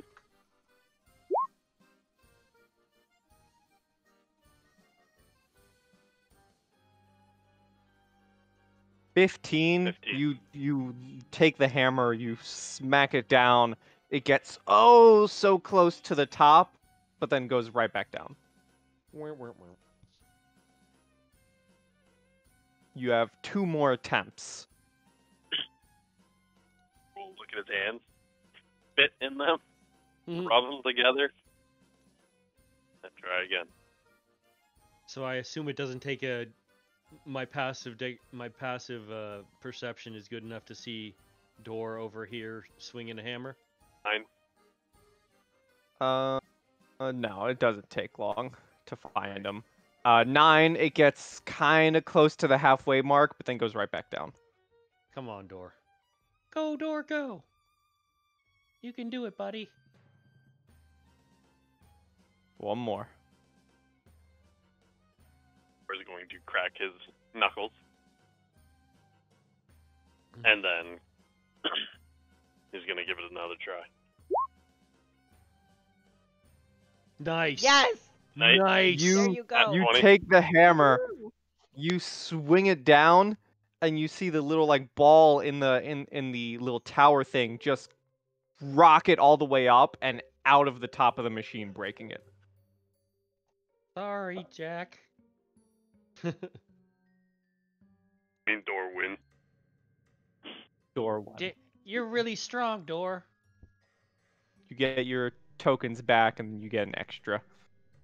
Hey, Door, where did you get that anchor?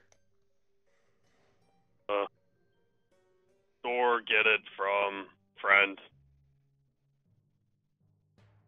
Oh, from friend. Okay. That's a nice friend. Cool. Door drink with friend, and friend just give door anchor.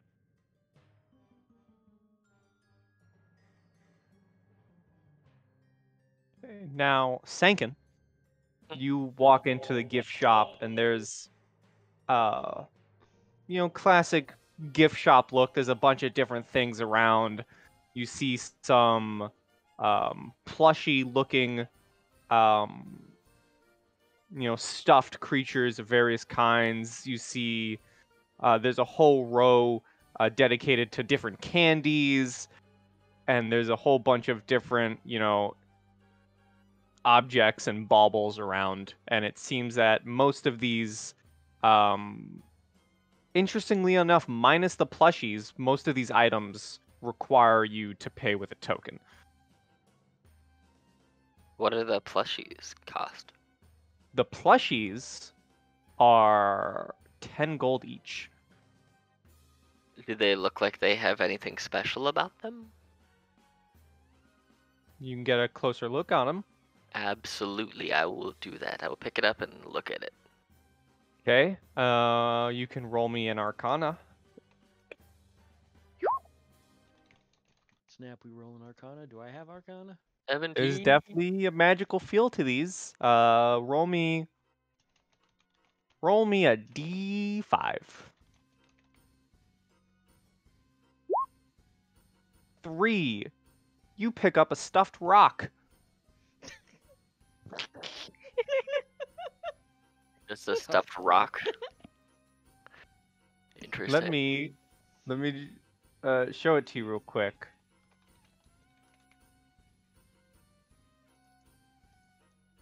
Oh god, that's Aw. adorable. Aw, so that's adorable. It's even got hair. I'm gonna buy it. Okay. 10 gold. 10 gold. 10 gold. I give this person 10 gold for this rock. So, I will say, the rock requires attunement. Yep. I will absolutely attune to it, no questions asked. Okay. So I am going to whisper to you. Out of game, I'm 100% certain this rock is cursed. In game, I want it anyway. So I'm going to whisper to you because it's funny that you're the one who got the rock. Yeah. Would this, would us wandering around be equivalent of a short rest? Yeah. Okay, cool. On a short rest, bye-bye. He disappears. That's cool. I I just hope feel you my find that funny considering you're the one who took it. right. Let's see. It's action. That's funny. Cool. What are the other ones that are there? What are they? The look like? other ones, you see a stuffed owl bear, a little stuffed mouse, a stuffed clown, and a stuffed lobster. All right. Well, I will keep mental notes of those, and when I find everybody else, I will tell them that they are in there. So, All right. and I am would like attuned to this. rock. to go acquire one of these plushies. Yeah, I'll come out and find it back. Look! It's cute. It's stuffed and cute. So, The cutest rock ever. so Play the game again. no one else hears it except for Sankin, but as you show off the rock, you can hear in your head, coming from the rock, you hear a voice saying, "Thank you for picking me. When are we going to kill something?"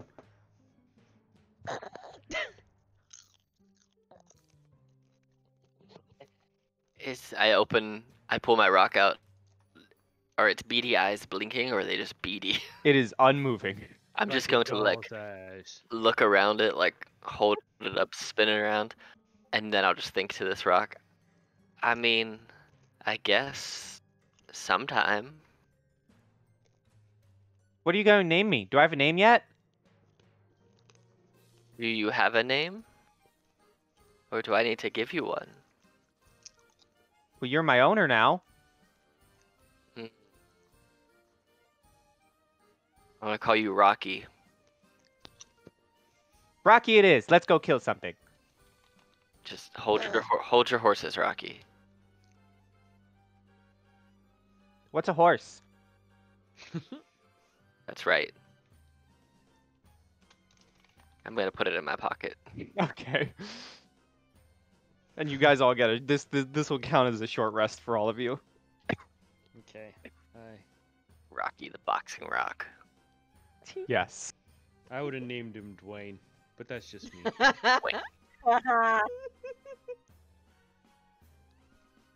Can I acquire one of these plushy things? You may. There's currently. I'll probably end up coming up with a lot more later. So if you want a specific plushie, you can. But currently, the specific ones are an owlbear, a mouse, a clown, and a lobster. Ooh, I want a mouse. I want the lobster. The lobster. I almost bought the clown one just to give it to your character as well. Almost, but my Gaspine. I won't do that. The irony. Right. So this is what you get. That's cute. Oh my god, this is so cute. Lobster. Hold on. Between the two of us, you're a bard, I'm a druid, we have rock lobster. Oh my god. But it wasn't a rock. It was a rock lobster. Rock lobster. Okay, yes. Okay, so I guess I'll move. I'll continue to explore this place. And Dora, you may indeed play the game again. I mean, it's broken. You can certainly try to play the game again, but it's broken. You broke it. Yeah, Dora, I think you might want to go to the next one. What do I gotta do to figure out what this lobster does? Or wants grand prize. You know? Listen, when it bonds with you, you'll find out. So attune to it and find out. Okay, then I would like to do that. Okay.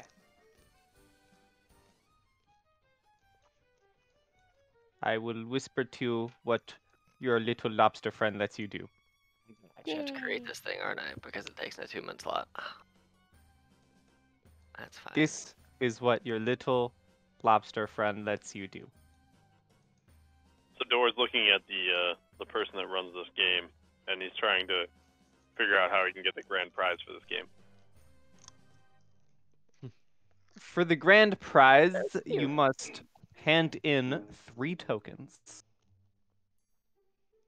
I have 3 tokens. You're doing the thing again. Who's doing the what again? Oh, I thought he was. I couldn't really understand what he said. Are you handing over 3 tokens?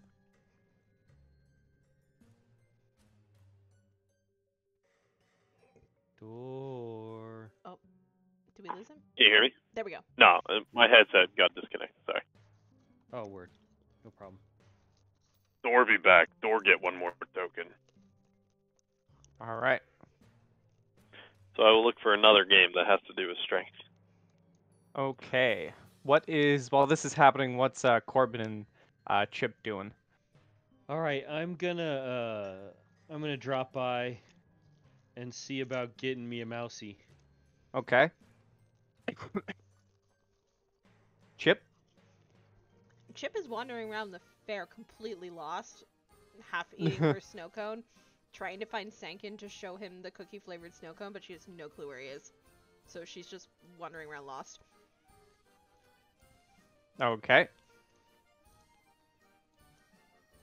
So 10 gold for the stuffed mouse. And this is what you get, Corbin. Alrighty. So let me just see Oh my here. god, that's so cute. Alright. Oh my goodness. That's adorable. I'll let you into it. Okay, I will whisper what your little mousy friend does. Also, what are you gonna name your mouse? And Tybalt, what are you gonna name your lobster? So I picked a random GIF that had Yusuke from Persona with lobsters, and I don't know why the bottom says Toby on it, but the lobster is now named Toby. I think he names one of them Toby, doesn't he? I don't remember actually. I feel like he does, Aw, but yeah, it's yeah. Toby now. I think he does, but yeah, it's Toby now, I'm gonna and that name is a him. cute mouse. I'm gonna name the mouse Nezuko. What was that? Nezuko. Nezuko. Nezuko. I'm Demon Slayer. Lovely. I mean, it just means mouse in Japanese. I'm pretty sure. Or small mouse. Could be. I think. And I will let it be known, in any future games with these characters, I will gladly hop into the game to do the voice for your stuffed companion. That Alright. would be awesome. Yeah. Dope. That's worth the 10 gold alone, right there. The Question. other Yep. stuff is just extra. Were you about to ask some, Chip? Yeah, actually, I was gonna ask if there was anything in particular in this tent. Yes, from inside you can hear the sounds of almost like disco music playing. Okay. With one hand holding my snow cone and with my free hand, I will pull open the curtain and peek my head inside. I will show you what you see. What is this? You see a fantastic disco floor with a floating disco ball above, and there's a bunch of people inside dancing. I did not add disco music to this game. I am disappointed with myself. Oh boy. That's surprising. Somebody's getting a spanking. Chip kind of jerks her head back in surprise and kind of looks around to see if there's any of her other compatriots around. She kind of shrugs and like steps inside. Like, huh, Let's what's this? is this good? What is this? Yes. Sure, that works. That's the disco music. Awesome. I step inside. I kind of avoid the dance floor itself and kind of go around. I want to see Yeah, what's we'll put what's you in here. put you right here. Okay. Make me a perception check. Okay. Perception 9. I see people on the dance floor. You see a bunch of people on the dance floor, and it seems like they're surrounding one person, but you can't get a good enough glimpse over all the other people. Okay. I will look for a nearby chair and stand on it and see if I can get a better look over the crowd. All right, I will give you perception with advantage. Okay. Hacha. 21. Didn't even pop up for me. Person There it is. Yeah. So, it's in the lagging middle- tonight. on chair. In the middle of the crowd, you see a figure dressed up in really interesting clothing. They're doing like classic like disco moves. You see this on the dance floor. Is that a furbolg? That is what looks to be a knoll. Oh. Just busting out moves. Just Kind of like busting moves. munch on my snow cone And for a little bit. with your 21, you actually would notice he's actually kind of hovering like 5 feet in the air as he dances. Ooh. Neat. I am not a dancer. But Chip will jump off the chair. Doop. And step out onto the dance floor. And very awkwardly attempt to dance. Give me a performance. Wow. Okay. Wow, you dance pretty well. Enough to the point where a few people notice you, and they kind of start forming two circles as almost like if a dance off is about to start happening. Oh snap! Oh snap! I'm just like half dancing, half eating my snow cone. Just like, isn't this what we're supposed to do? You dance? I'm confused. The Knoll looking figure looks at you and kind of like beckons you forth for a challenge. I shrug and will meet him in the middle, I guess. I am tiny compared to him. Oh, God. I'll just bring everyone. I'll bring everyone here. I'll just put you back here. I'll bring everyone here so you can see what's being happening. Oh snap! What? I want to dance with this guy. I mean, if you want, we can say you all eventually find your way here. Yes, indeed. Okay, I would be let me just- interested in seeing the Bring outcome. me to this Elvis, to this Novus Noli. Ooh, This let Elvis me- Nol. Oh, I accidentally double pasted. Whoops. Copy. Let me put everyone on the map. Paste.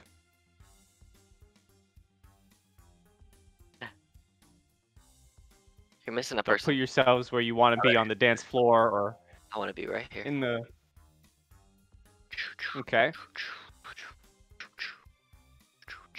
Just busting moves. Probably not good. Let's find out. Nope, they're bad. There's good. Is it just dexterity? Performance. I just. It's a performance. Yeah. I'm doing that I'm thing. good at those. I'm doing that thing where I'm just like standing and just kind of like throwing thumbs over my shoulder. You're doing the dad dance. Yeah. I'm doing the Zemo dance from Captain Yes. I need America. to watch that still. Falcon and Winter Soldier. Like, yeah. Yeah. All right, so Yeah. Basically, well, not that good, but yeah, I like that. I reckon that I will try the gnome dance. Do the Performance. dance of your people. Tis the dance. Oh, I didn't mean for that to be advantage. Excuse me. It's fine. You want me to? Is okay. no, it's fine. Is Door partaking on the dance floor?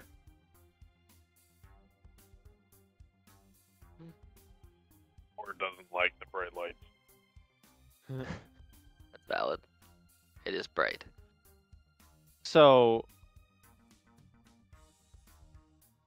I'm going to give you guys two options because I like the idea of this. It could be fun either way. Do you want to challenge him and fight him in a dance off, or do you want to challenge him and fight him in a fight?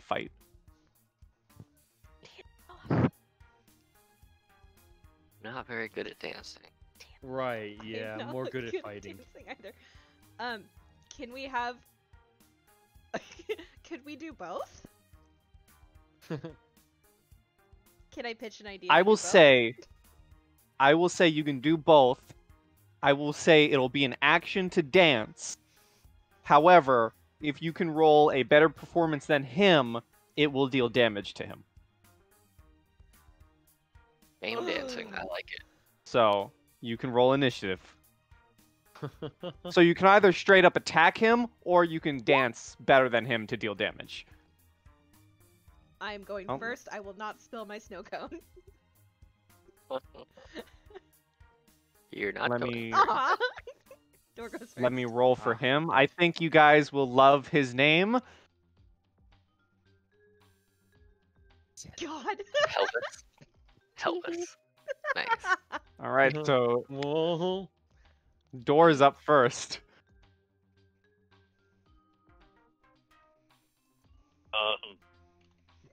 Door will rage. Rage dance. Door will also be reckless. Recklessly dancing, like he's never danced before. And he'll do some kung fu moves instead of using anchor. He'll use unarmed strikes. But I do believe I'm not supposed to roll with advantage because I'm not using a melee weapon. Or do fists still count as a melee weapon? I think they only count as a melee weapon if you're a monk, but I'm not 100%. Right, yeah. No, I think you're right. So, an 18 though. So we might get rid of the rage then. Mhm. So it'll be 18 for 6. Yep. And then Dor will swing again with his fists, Alrighty. doing some funky things.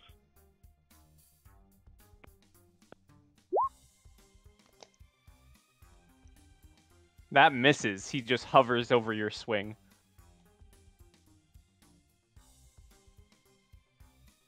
And that'll end Dor's turn. Alright. Chip. Also, my god, this music is bumping.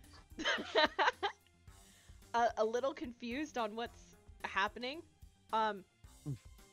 She will go 5, 10, 15, 20, and go to Sangan, who she's been looking for the entire time, and say, "Here, you have to try this." And I will use my action to try to hand over my snow cone to Sangan so he can try it.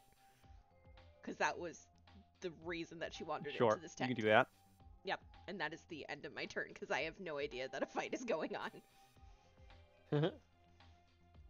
It is his turn. It is Helvis's turn. And let's see here.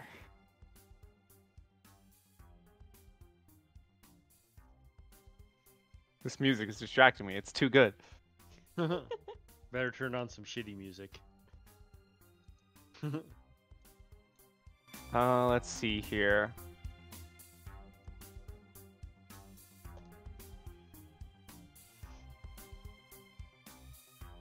Elvis Nesley with a He's gonna look at you, Chip, as being the first challenger. And I need to Google something actually. Google the shit out of it. Okay, he's going to kind of like start. He grabs a nearby mic and starts singing, and he's gonna try and hit you with this. Oh dang! That hits. 4. 13 thunder damage, and I need a wisdom saving throw, or you are frightened of Helvis. Oof. Dang. Let me check, because I think as a... Do I get advantage? I get advantage on wisdom checks, but I can't remember if that's a racial trait or... Race for you? Yeah, so I have advantage, because I'm a Kalishtar, I have advantage Advantage? on all... Advantage... I have advantage on all wisdom saving throws! Advantage! 23! I am not scared of you, but I hurt You now. are not scared of Helvis. I hand off my snow cone all excited, and then I turn back around, I just get blasted by thunder, and I'm like, ow! Ow, that It's hurt! kind of like it's like his words are actually like being slammed into you. Like Ow! his song is like coming to life and hitting you. Speaking of things being slammed into other things, it's my turn, isn't it? Well, before your turn, he's actually going to hover. He's going to start moving upwards, and he's going to be hovering about 20 feet off the dance floor while still dancing. And it is now Corbin's turn. Okay, so now then, let's see. Catapult. Mm-hmm. Let's see. Does it give me an option to... Okay, spell level, good. Suppose I could do like a level 3. Right? Submit. Dexterity save for Helvis.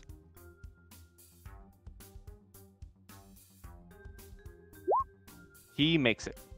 Damn it! Good one, Helvis. I begrudgingly acknowledge you. Is that your turn? Yeah, that'll do it. Alrighty. Gets out the gun, and the crossbow.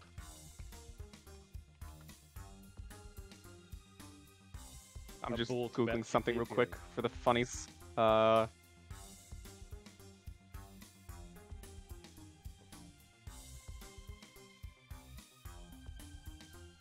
Let's see. No, none of these are good. Okay, I'm sad. Oh, poor guy. Okay, so at the end of your turn, he's going to take a legendary action. And he's going to cast... Yeah, he's going to cast Vicious Mockery on you, Corbin. That is a wrong save. Oh, DC 0. Looks like You I passed. already passed. You have to Without even beat roll. a... Wisdom, you say? Yeah, Wisdom save 15. Nice. You're fine. You call that an insult? Yeah, you're fine. All right, Sankin, you're up. Alright, I'm going to burn one use of my wild shape to summon Fred to do his fiery dance behind him. And I need him to make a DC 15 dex save or take 7 fire damage. Hey, Dex save. 19. Cool. Mhm. Well then, that is fine. That is just fine. So then I will use my bonus action to command him to use fiery teleportation to teleport 15 feet. Let's just go 15 feet there. So he needs to make a dex save of 15 again, or take 4 damage. So he gets 4 fire damage from that because he failed. And then, because Fred has movement still, Fred's just gonna float 30 feet up in the air. So, All right. And I'm gonna move 5, 10, 15. I'll move there. All Don't right. spill my Tybalt. snow cone. Oh, right. Whee! Yes, You gave it to the guy who literally controls fire. I going want to melt. to do the dancing. All right, do the dancing. Do it. Yeah. Oh, yeah. That's the first performance that wasn't over 20. All right, let's see if he can outperform your dance moves. Yes. Nope. Woo! So for this, roll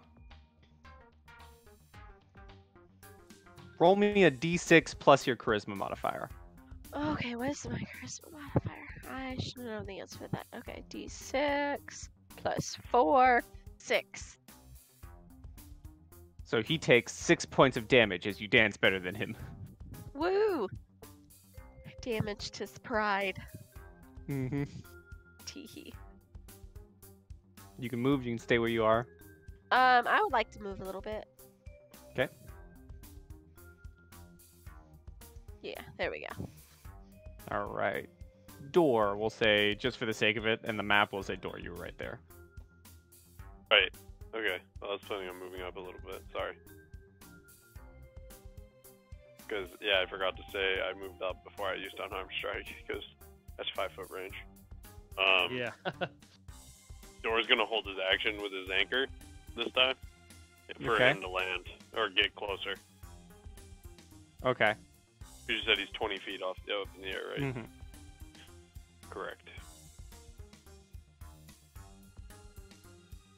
Okay, so that's your turn. You're holding your action. Correct. Alrighty. Chip, you just got hit with music. I did, and it was mean. So I'm gonna hold my hand up, and I'm gonna shout, Holly, come here. And you see, like, above the stage, kind of going along with the music, a display of the Northern Lights appear, and coming out of it in like a trot is a little unicorn. Mm. Oh, a unicorn! Yes. And this little unicorn does this. Boop. So again, it's a 60-foot aura. So I would assume it probably just like takes up the stage for the most part. Let's find out. What color do you want it to be? Okay, a light blue, please. Light blue. Yes.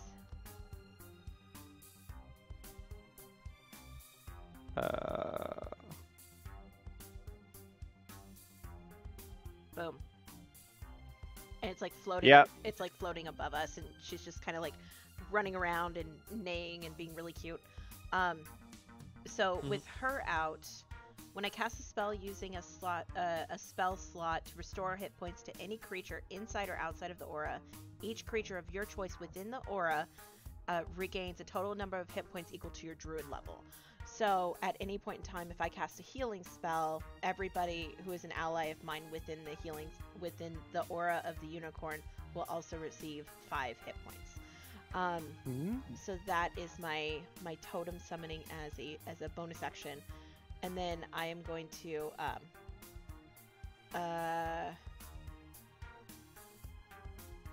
yeah, I'm gonna throw a produce flame at it.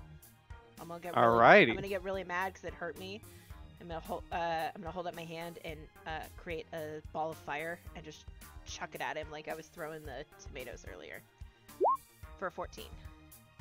That misses. Blast. That's the end of my turn. All right. Okay, it's Elvis' turn. It is indeed. Elvis Nestle. Oh, by the way, the legendary action that he used was called this. Well, I like that song, so it didn't work on me. Let's see. He's gonna look at you, Tybalt, and try and outdance you and do what you did to him to you. So, performance view performance.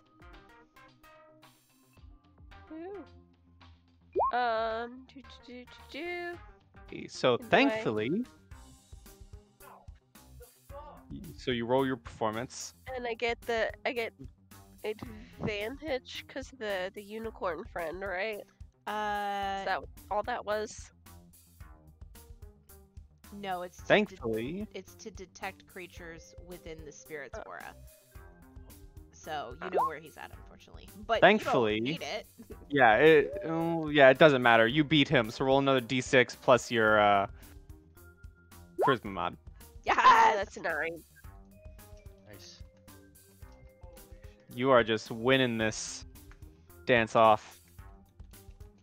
Woo! He's getting served. Corbin. Unfortunately, I have no sick moves, so I have to bust a cap. Bust a cap. Right, so here it goes. The first one, 13 does not hit. Mm-mm. And then... There we go. Yeah, they both miss. Aw. Yes. Alright, that's my go. I'm doing no damage to Helvis. For a legendary action, as you see the large crystal ball overhead, you see Helvis kind of point to the crystal ball, and a single shard comes down from it. Uh-oh. And you see it shine, and you see it pulse with energy, and this happens.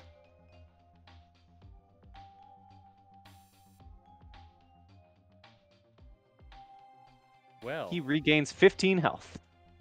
Rude. Oof. that How is dare. so rude. As the energy of the disco fuels him. Sankin, you're up. It's just... Alright, well... Let's do... Alright, so what I'm gonna do is, since I have my flaming boy up 30 feet above him, he's gonna drop himself down so he's on par and level with him. 20 feet. And then I am going to cast Burning Hands through Fred at a 2nd level. So he needs a 15 dex save, or he takes 23 fire damage.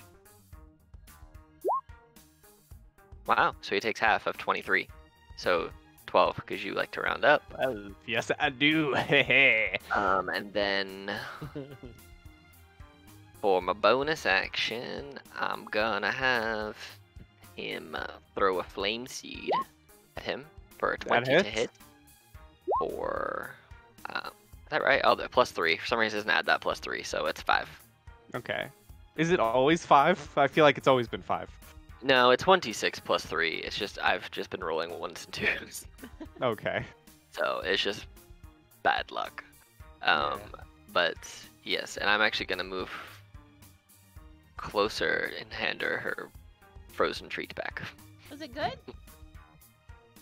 It was moist. That's a peculiar answer. My turn.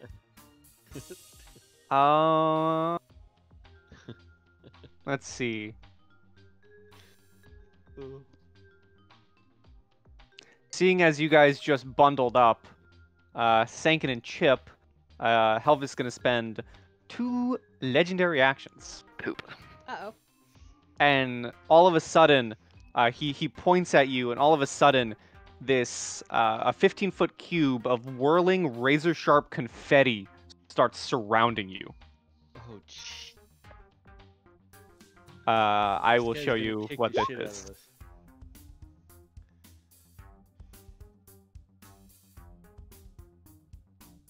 Well, dang.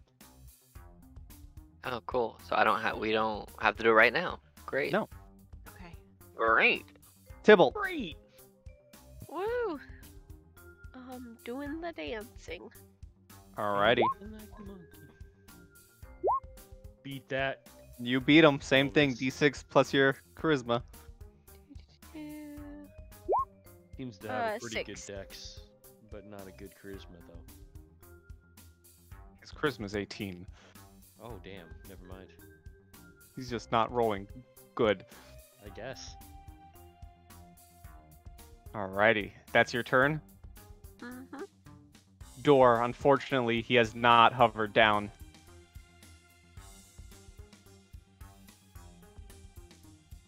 I wish I had that bind, that earth bind spell. That'd be handy right now. So wait for him to get close. So again, gonna hold my action. Alrighty. Man. Chip, I'm in the thing. con save. Okay. Hey, yeah. 12. Hey, you beat it. Oh, I do So, beat it. I died. You Oh my take half as much.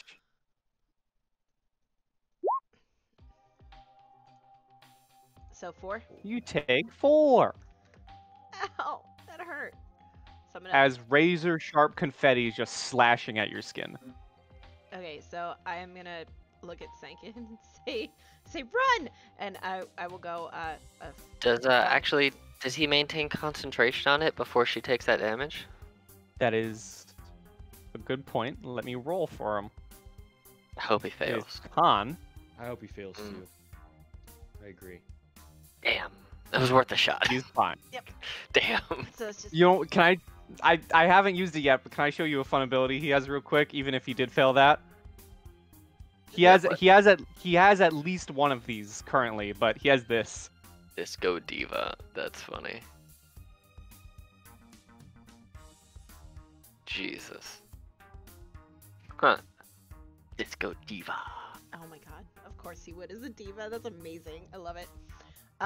Yeah. So she'll turn to Sankin and say run, and she'll go 5, 10, 15, 20 out of the radius, and then getting annoyed with this guy, she's going to down her her slushie. This is probably a slushie now. Down her slushie, and then as she throws the cup to the side, she's gonna let out a long blow of air, just. And as she does, the entire room towards the top of the ceiling is just gonna fill with a soft shimmering blue cloud, and upon doing this, let's see. When you cast a spell, choose a point under the cloud, and she is going to cast. It's a reflavored Call Lightning called Call Hailstorm. And I need Also, a dexterity saving throw from him. Chip, Mhm. I'm gonna give it to you as a free action. 'Kay. Roll me 2d4 plus 2 as you down the snow cone, and it has healing properties in it. 2d4 plus 2. Oh my god! 2d4. 4! You Awesome. get 4 health back from the snow cone. Yay, snow cone! And he must make a dex save 20. Okay, so he takes His half moves the are ill. damage and will not take the additional. No, he takes half the damage and then. Yeah, he does not take the additional one. So Okay, so he takes 12. 12. Yep, so 12 points of just hail that's filled with lightning. Just And now he Humbling has him. to do a con save of a 5. He's gonna spend his diva dice to see if he can get a better roll. He got an 18. okay, he passes. I love that ability. Yeah. Apparently. I Uh, would love it too if I had it. so that's Chip's turn. Yes, that is the end of my turn. Is Helvis's turn, and Door, guess what? You get an attack because Helvis is gonna float down directly in front of you.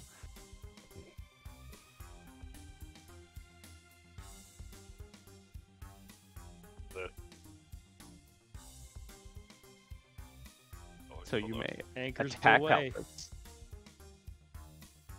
I can't get over how good this music is. Yes! That Nice. hits. There we go. There we go.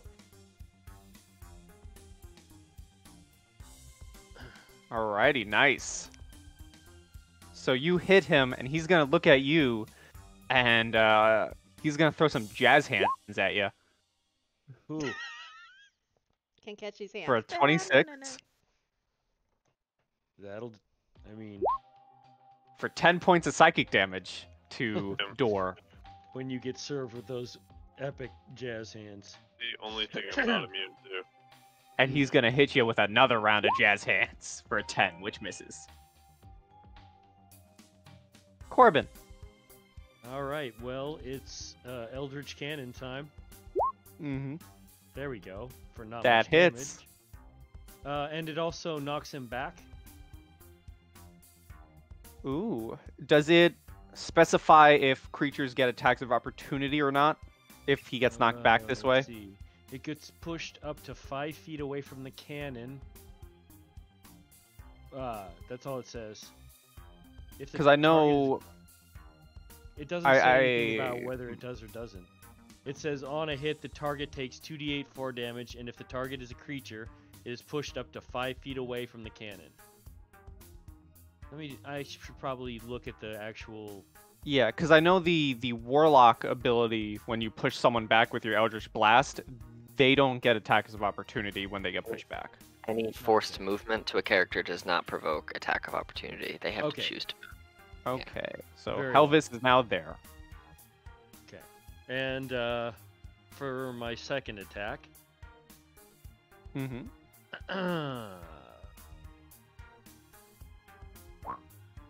that's a miss. That's a miss. And that'll do. He is going to cast Vicious Mock on you, Corbin. Yeah. So I'm going to need a Wisdom save of 15. I'm too lazy to fix it. Fine. That works for me. Boom! You're fine. Yes. I don't give a fuck. Yes. No mock Thankfully, heal. though, because of that, he now has a Diva dice.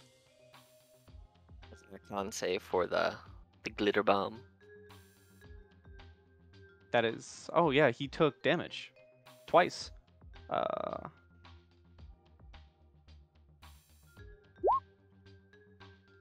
Okay, this was before he got the disco dice, the diva dice, so the confetti shredder disappears. Oh, all right. What is he wearing? He is wearing exactly what is pictured. It is called disco regalia. Is his belt metal? Nice. Is his belt what? That is evil, but yes. Okay. Because you know what I'm about to do. I knew it when you asked too. I am gonna go ahead and use a 3rd level spell to cast heat metal on his belt. So I need well, it just happens. So if he's holding or wearing the object and takes the damage, he must succeed on a con saving throw or drop the object if it can. It cannot drop it since it's a belt. It cannot technically drop it. So it has disadvantage on attack rolls and ability checks until the start of my next turn. So it takes 20 fire damage right now. So there's that. And then because of that, I am... Just increased his health instead of lowered it. That's not what I meant to. Yep. I accidentally And so increased his health, my bad. then I'm gonna have... Fred's just gonna throw another fire seed at him. For 20 to hit. That hits. Let's see if this actually does both of them together. That's not right. Here, it's just 1d6 plus 3. Jesus, 4. I can't roll above our 1 or a 2. So he takes a total of Alrighty. 24 fire damage from me and from Fred. But yeah. Can I just say, I feel like this is one of those games where people are going to look at the current game thread and wonder what in the world is happening. Yes. Right? Yes, they are. But yeah, that's my turn, and I'm gonna put a little dot under me here, so I remember that I'm concentrating on a spell. Actually, it's not gonna be green; it's gonna be pink. Okay, so at the end of your turn, Helvis is going to call another shard from the crystal ball. Oh no! Where's it going?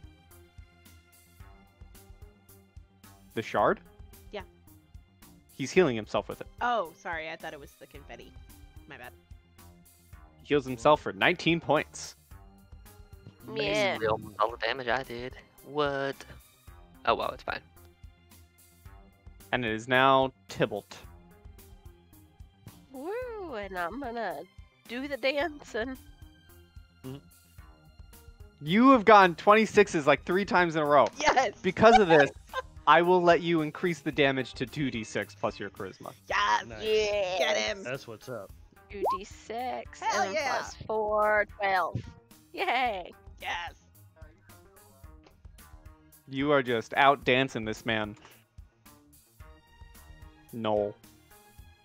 This is an old man. No. Is that your turn? It is. I'm a Door. old man. Du-du-du-du-du-du-du. Thank you. I needed that. Now, Door will rage now. Tend to be reckless. Mm-hmm. All the above. Man, 24. That hits. that lag is so just like what's gonna happen. There's just this lag where there's it doesn't show anything for a couple seconds for me. Second attack. 22. So Nice. 19 on the first one and 15 on the other. Nice, nice. Helvis is starting to look pretty hurt, people. Well, he's about to start looking even more hurt. And that's Door's turn. Chip. So as a bonus action, Chip is going to mutter to herself, don't worry, everything will be okay. And she's gonna cast healing word at 2nd level on herself. Mm-hmm. So I don't know if it includes me, but everybody who is within the radius, which is all of my allies, also get 5 healing points as well. When you cast a spell, any creature inside or outside each creature of your choice, so I'm going to choose myself also and give myself 5 hit points. So everybody gets 5 hit points because I've healed myself. And then Nice. I would like to know, could I change my hailstorm's target to hit the disco ball and try to shatter it? You may. Awesome. It requires a dexterity saving throw from the disco ball. It is an inanimate object. So it fails and takes 22 points of lightning damage because the additional one is for if we were outside in stormy conditions. So it takes 22 points of So lightning damage. your hail strikes against this disco ball, and it's a pretty big disco ball. It shatters a good chunk of it, but it's still, floating. There's still some crystals left in it. Okay, after I do that, I look at Sankin, and I go, Sankin, the ball! And I point up to the disco ball. And that's the end of my turn. Alrighty. Pelvis is going to float up, this time hovering 40 feet in the air, which door you can get an attack of opportunity. Get him.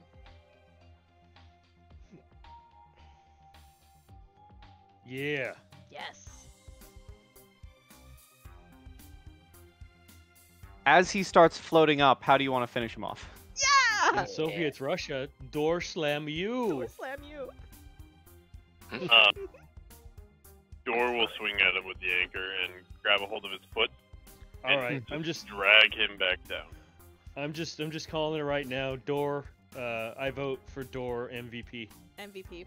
So Empty you door. take your anchor, you lock it around his foot as he tries floating upwards, and you just slam him back down onto the ground and the disco floor. And as you slam him onto the ground, just like the Jawbreakers, Helvis disappears in a poof of smoke. However, you see as he disappears into the poof of smoke, his giant Helvis wig floats on down to the floor. Uh-huh. I don't trust the wig, so so Chip is still holding the hail, and it's like rumbling above the stage. Mhm. Gonna have Gives the hail. Fred put it on.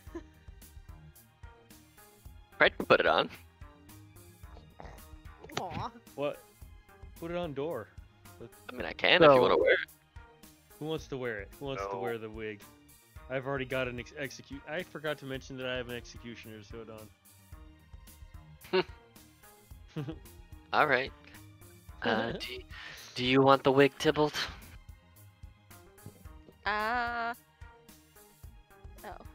Tybalt just kind of like looks up to his own hair, like he has very long, pretty hair. He's just kind of like, I don't think I need it. All right. Fred, put on the wig, and if it doesn't fit, you can bring it to me and I'll put it on, I guess. Uh-huh. Okay, so Fred puts it on, and interestingly enough, it doesn't burn away or anything. Well, Fred only Nice. lasts an hour, so in an hour, I'm gonna have to put this wig on or carry it. So I'm just gonna have him. I'm gonna have Fred come over and sit on my head, and then like And it is slide a down my back. giant wig, by the way. It's I- the size of him, Yeah, the I size imagine of Pelvis. I imagine he's drowning in it. So it's almost snuffing him out. So I'll just put it on my own head. I'll have him come over to me, climb up, and just plop it on my skull, and then he can just like hang on my belt loop like a lamp. I'll put this wig Alright. on, sure. What does it look like? What do I look like? Well, one, you look like you're wearing an Elvis wig, Yeah. like a overly giant-sized Elvis wig. And it blows in the wind Mhm. because I got this free.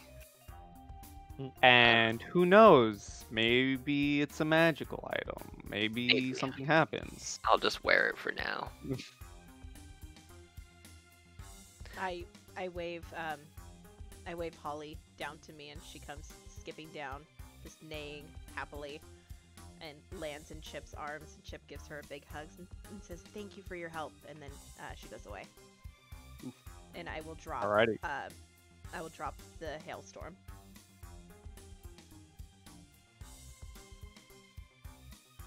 Nice. Alrighty.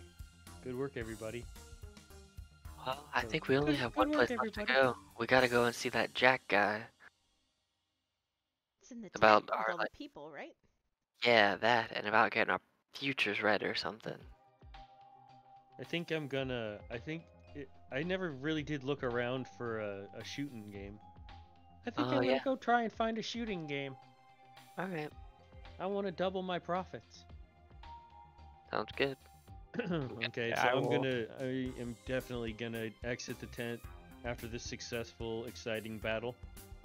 And No, that's the battle music. That's a huge shift in. How about you guys want to take it mellow? We can take it mellow. Nah, this will be the end music. Yeah, that is definitely end music.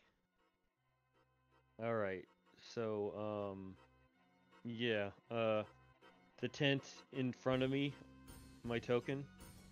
Mhm. What up with it? So What is- this tent is the gift shop. And this Unless tent? you mean that one. Okay. tent. Sankin, as you say that to Rocky, you hear a muffled voice from your pocket. But you didn't use me. No, why would I? You're a rock that's comparatively useless to Fred. Just give me a try next time. I'm good. I promise. I'll have Fred carry you.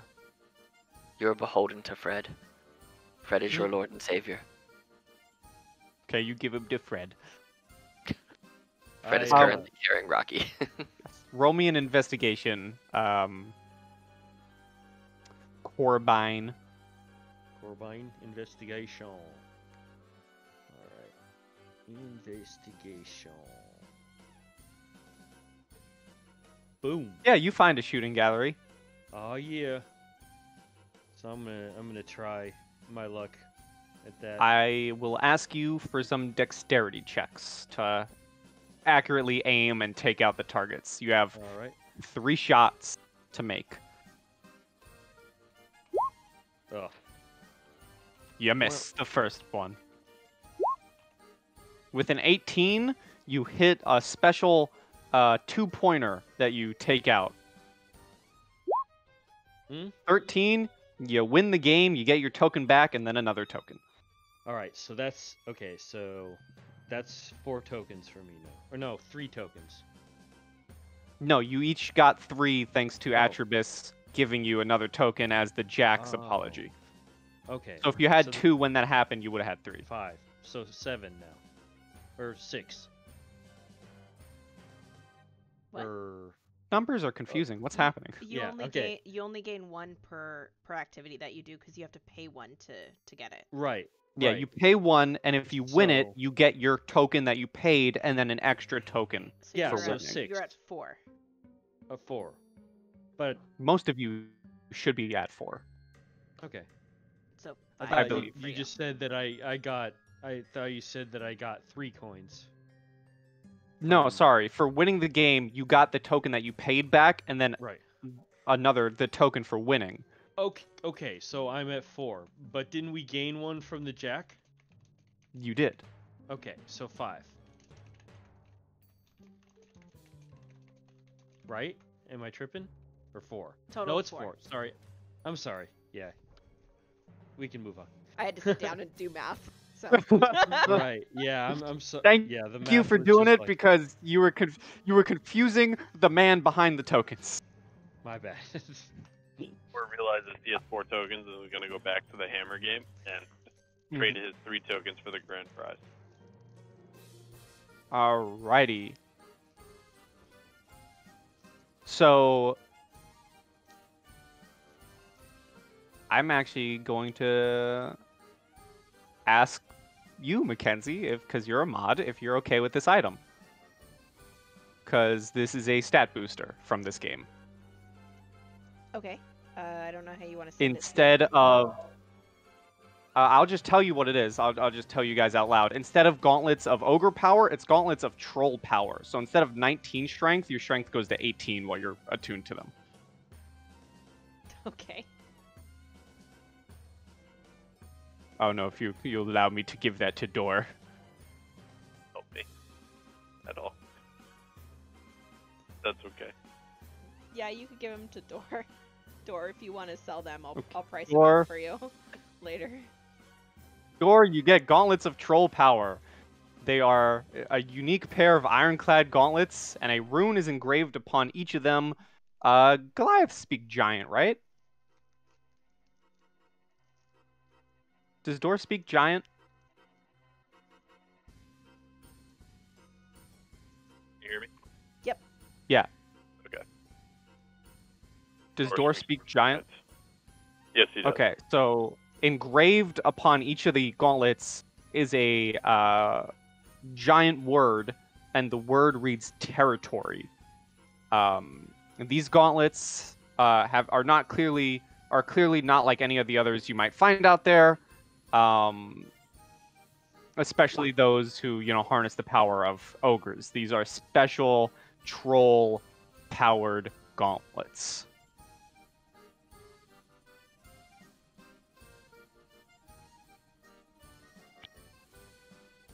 Which was the grand prize for the hammer game.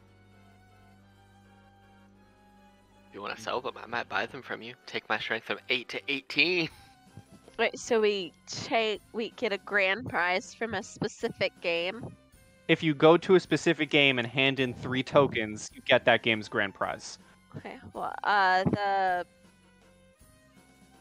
the karaoke one, I would like to turn mine in over there. Alrighty. And I'm gonna go to the shooting one and do that. Okay.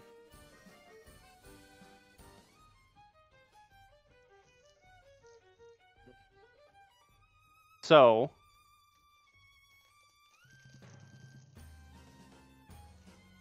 the grand prize of the karaoke game, or karaoke game, is a bullhorn.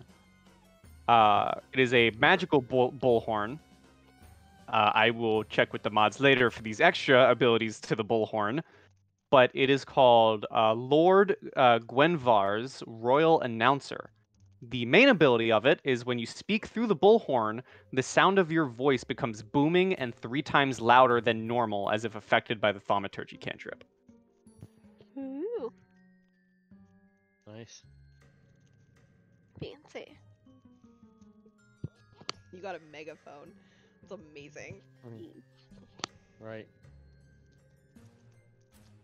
Good stuff.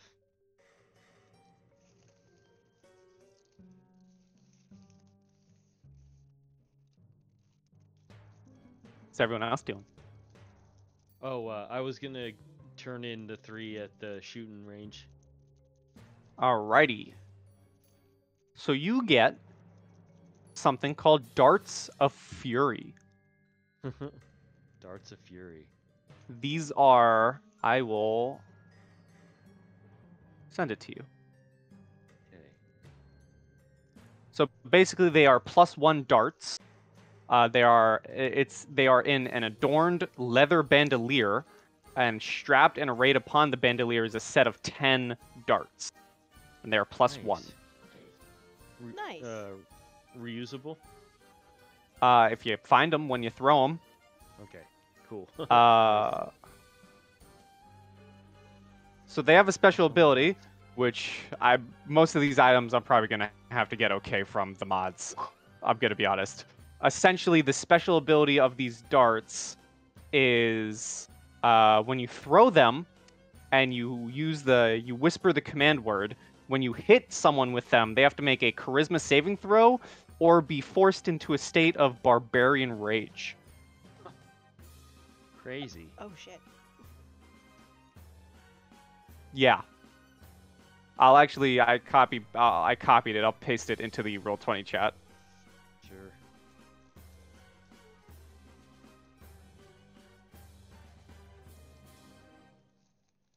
Once the magic of the dart is spent, though, it becomes an ordinary dart. Oh, wow. Crazy. +1 dart. So it just becomes a regular dart, no longer +1, or is it still +1? It becomes the magic of the dart is spent. Ah. So all of So it. everything, just a regular dart. Okay, nice. Still cool. And my I'll method- get further okay from the mods on that extra stuff. Okay. So, Sankin, you're turning in your 3 tokens for the Snick. Mm-hmm. Let me Snack see boy. what his grand prize was.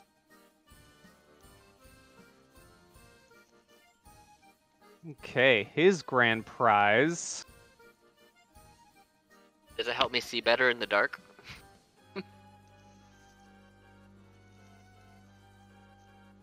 Is it a magical flashlight? So, In the dark. you are handed It's a snake. his own cards. You are handed the Chalice, the Beggar, and the Giant. Okay. And it has very interesting abilities, which I will copy paste into the chat for you to read.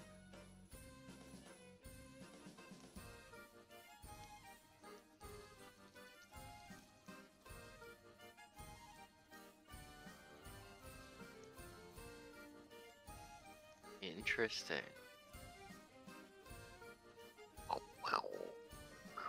So the Giant can screw you, the Beggar can help you, and then the Chalice gives you inspiration. Solid. But it's at random. Is that are, I knew- inspiration like a D8 bardic inspiration, or is that inspiration? I would like, assume it would be the auto-reroll? lowest form of an inspiration die. Okay, so a D6.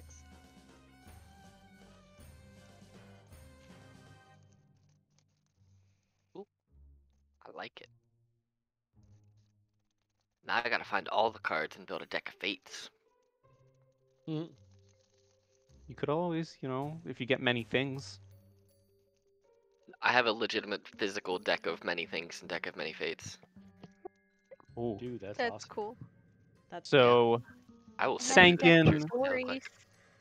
Sankin, Door, and Tybalt and Corbin have all received a grand prize from one of the various games. yes. So Chip would first like to buy the owlbear because it's adorable Alrighty. for 10 gold. This is gonna be good. I'm so happy Chip got this one. I'm really happy Chip got this one. Gives me the adorable owlbears. I can't wait to see the image. Oh my god, it's so cute. It really is.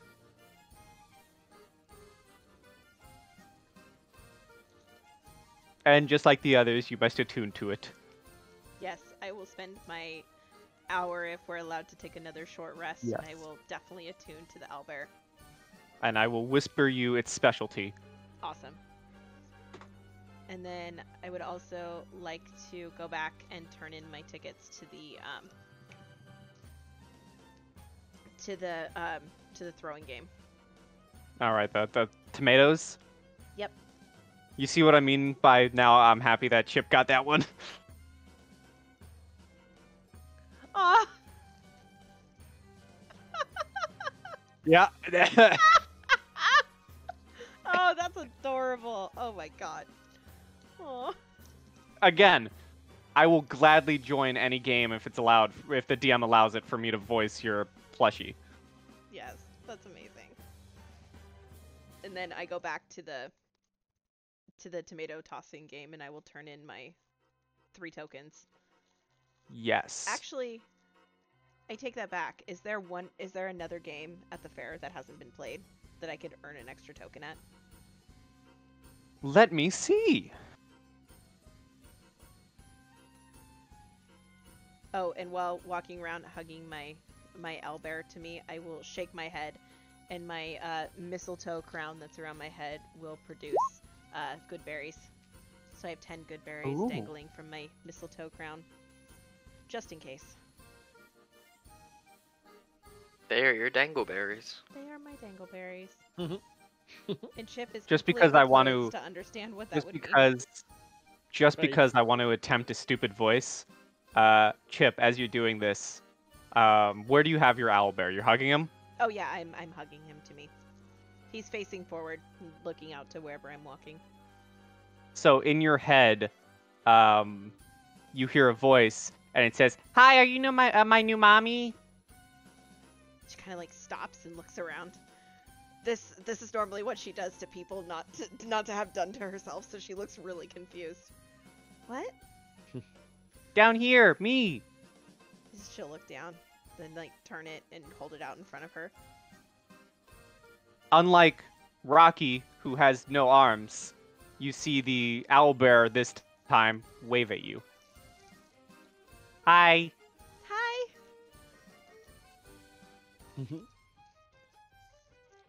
I didn't Do know I you have a could- name?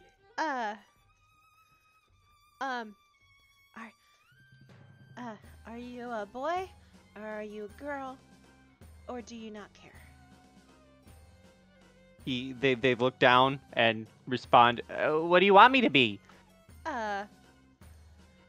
I think you should be Aurora. I like it. All right. We're You will going to be a- best friends. We will be best friends. I have a friend. Oh. Oh my goodness, I'm tearing up. So cute. And she So like freaking hugs the owlbear. She's like, I love you, Aurora. You're my best friend.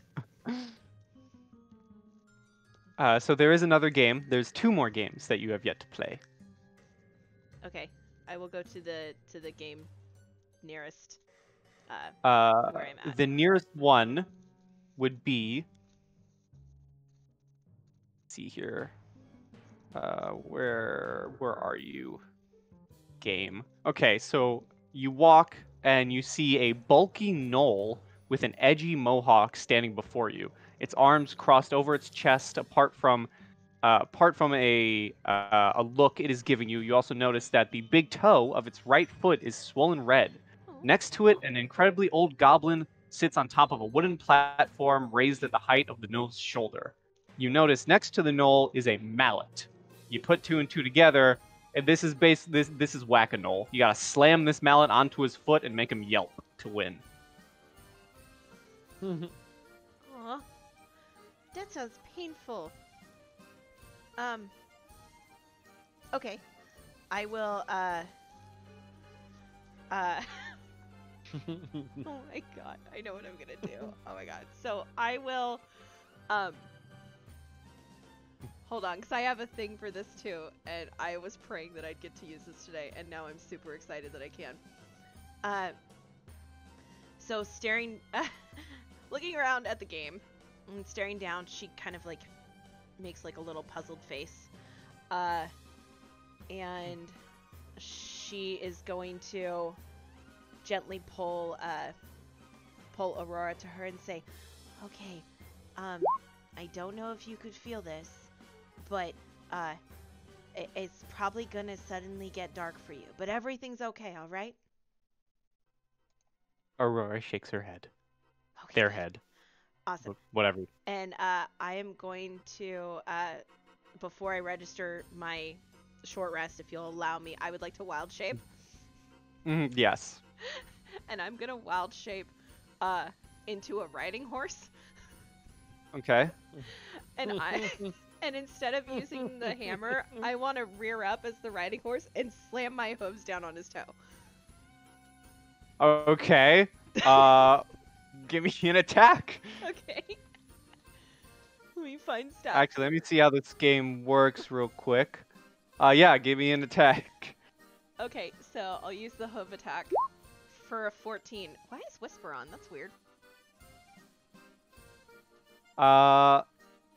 Congratulations, you make him yelp out loud, and you get your token back and a token. She like takes them both in like her little like in between her teeth as a horse. Mhm. And you just see her trot around. She's so happy. And she like trots past everybody. Like, wee, you did it. Going to climb up on top. I'm going to look at her be like, and poking to her back, like, can I climb up on the back? She will like drop down onto her knees, I guess, and give. So let I me climb get up onto the back of the horse, and then I wild shape into a penguin. I stand up. I'm a large too. I don't know if you want to expand my token because it's funny. Watch out, Corbin. You're about to get trampled. Oh. So now I'm riding on the back of a horse as a penguin. What a you guys should be in the like the sideshow. Bum, bum. Nay! Bum, bum. Bum, bum. Nay! Oh, are you cashing in 3 tokens for any grand prizes, Chip? Boom, boom. You can also spend your tokens at the gift shop if you don't want a grand prize and you want something else.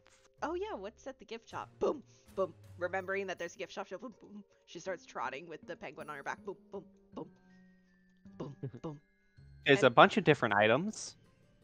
For 1 token, you can get 10 candy floss, a mustache of disguise, a barrel of plain sight, and something called a peeper's leaflet. I don't even want to know. For 2 tokens, you can get a warrior's onesie, a ghostly gossamer, and a fire breather stick. And then for 3 tokens, you can get Mr. Schrodinger's pet cat. I think I know what she's going to get.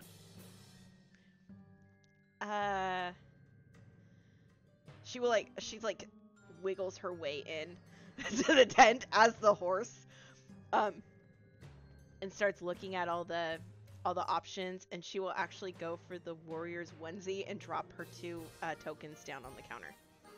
Bloop, bloop. Alrighty. So this is funny. So it requires attunement, Okay. and that is 2 tokens. Yep. So the one I just won and the one that I had given in order to participate in that game, those are the 2 that she was holding in her mouth. She will drop them on the counter. And this is what you get.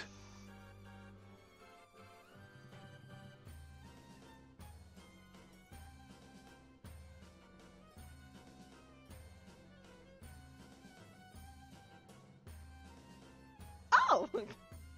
It's basically endurance in a onesie. And you can make it look like whatever you want. It can have stars on it if you want. That's awesome.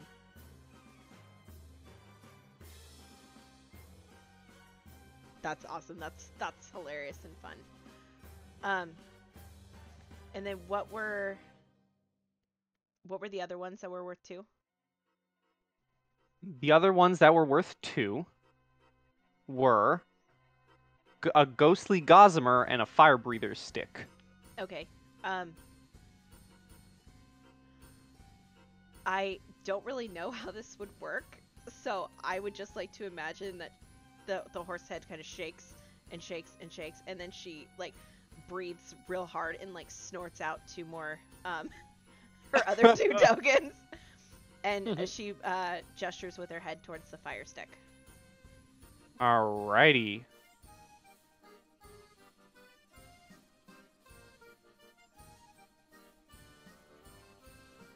This is a fun one that I think you'll have fun with. This is the fire breather stick.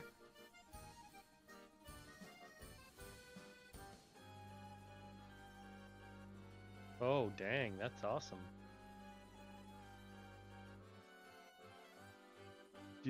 Dang. Oh, wait, hold on. I was reading the second paragraph and I was like, there's nothing here. What is going on?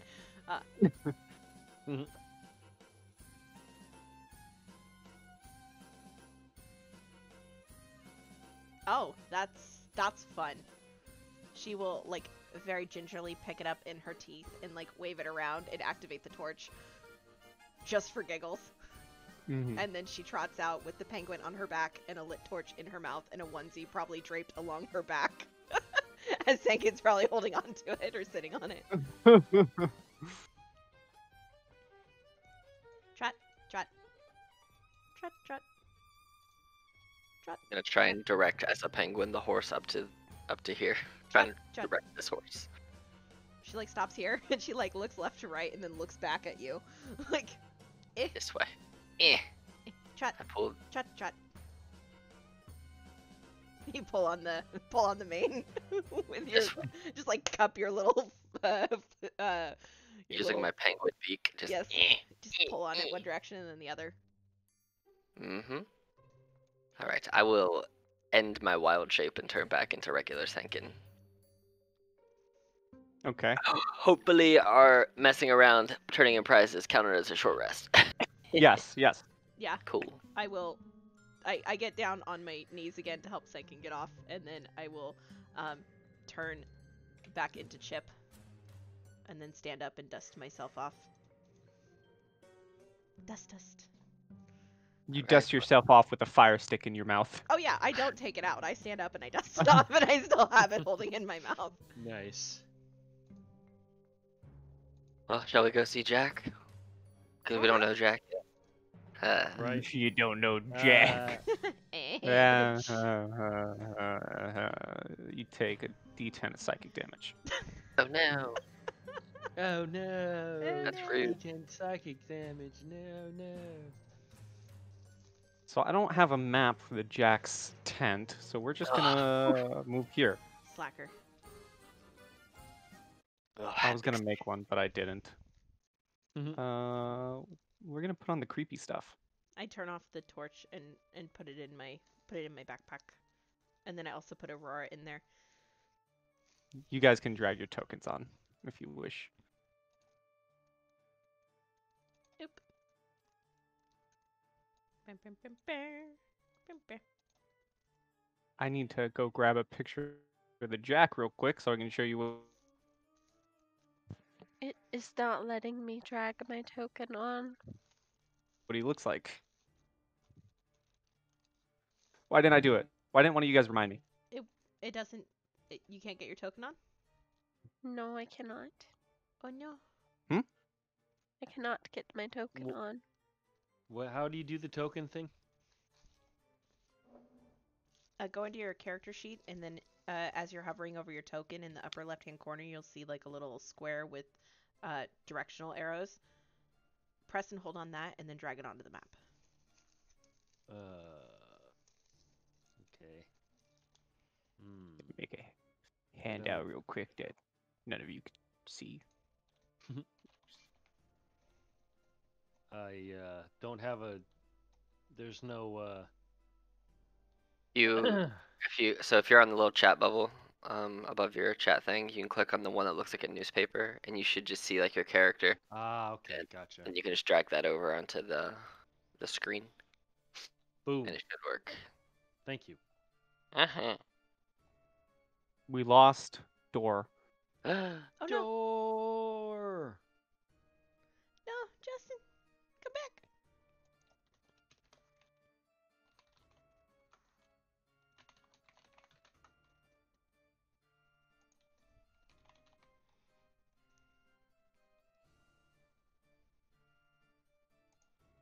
Oh, he's back.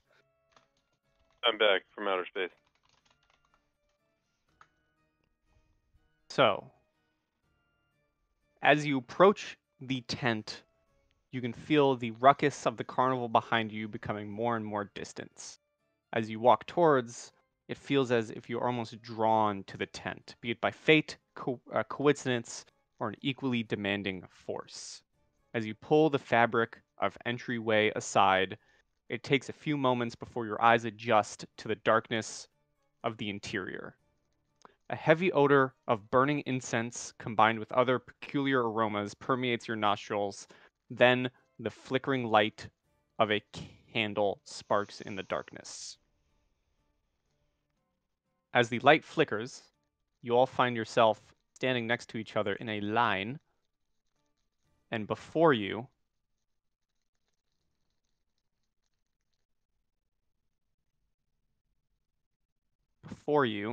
stands the Jack of Tears. Okay. Fancy. Howdy. Hello, sir. He gestures towards some finely crafted and comfortable chairs behind a deck and says, "Welcome. Please have a seat." Sit You down. see him, he appears to have been finishing a card spread right before you made your entry. He is dressed in a beautiful attire worthy of a noble. It consists of a dark silk vest and a black leather overcoat decorated with fine silver details.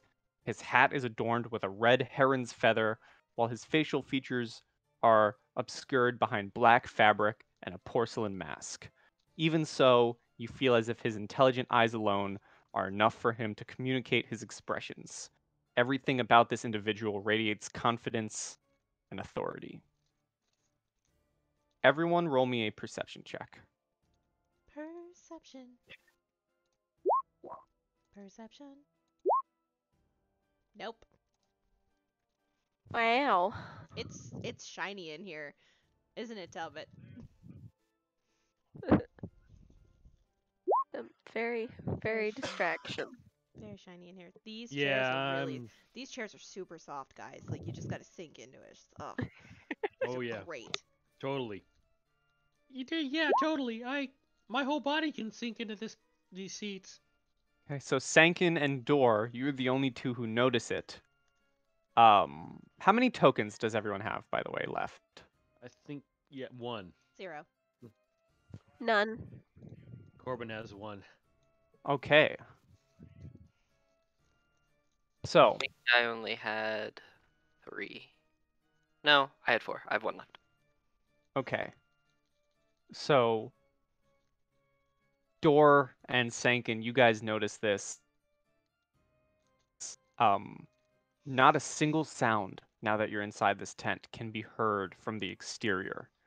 And as you focus in on it, the only sound you can even faintly hear is your own heartbeat.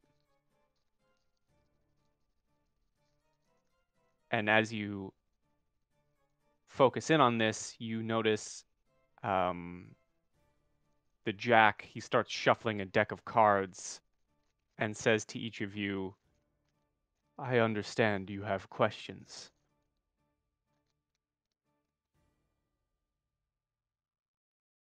Chip nods. You may ask me one.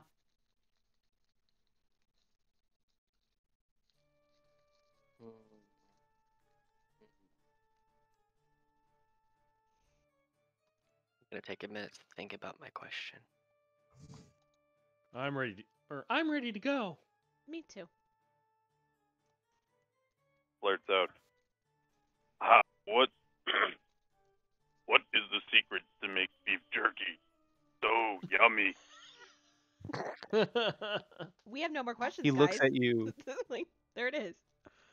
He looks at you and says, Are you certain that this is what you wish to know?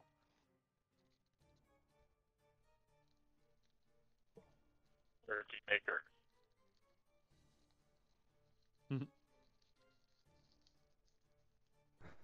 Believe it or not, I did some Googling into this to make sure I wasn't bullshitting.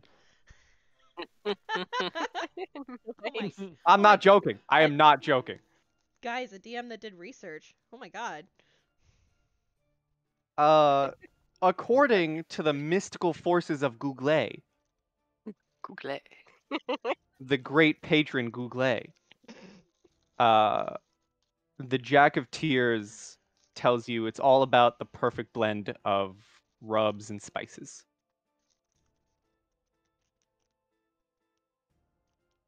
Start investing in rubs and spices. An investment. Use them in meats and boozes and all kinds of things. And that is Dor's question. So we'll put Dor right here.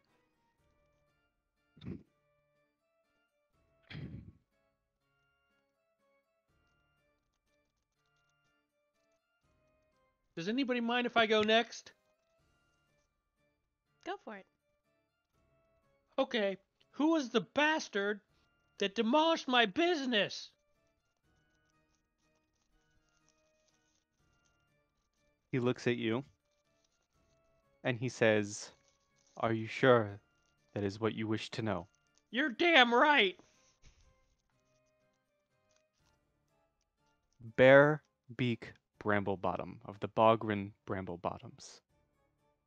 That. I've never heard of him, but now he is my mortal enemy. And with that, your question is answered. Corbin's question is answered.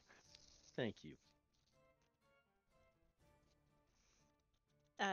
Chip will look at the group and say, do you mind if I ask mine next? Go for it. Do you? She'll turn to No problem. Talbot. Nobody. She'll lean forward and she'll very softly ask, um, I want to know, uh, will I ever make a friend? Like a friend? He looks at you.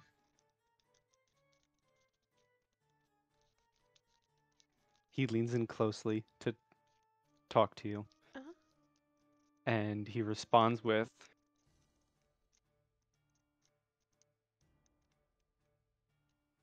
you have friends all around you. You just need to look closely. Her brow kind of flares and she's very confused. And she will stand up with the answer to her question and walk back to the rest of them, just looking very confused. He, compared to the other questions, he even tells you a little more. He says, why, I even know one of your friends myself. You do? And give me an insight check, Chip.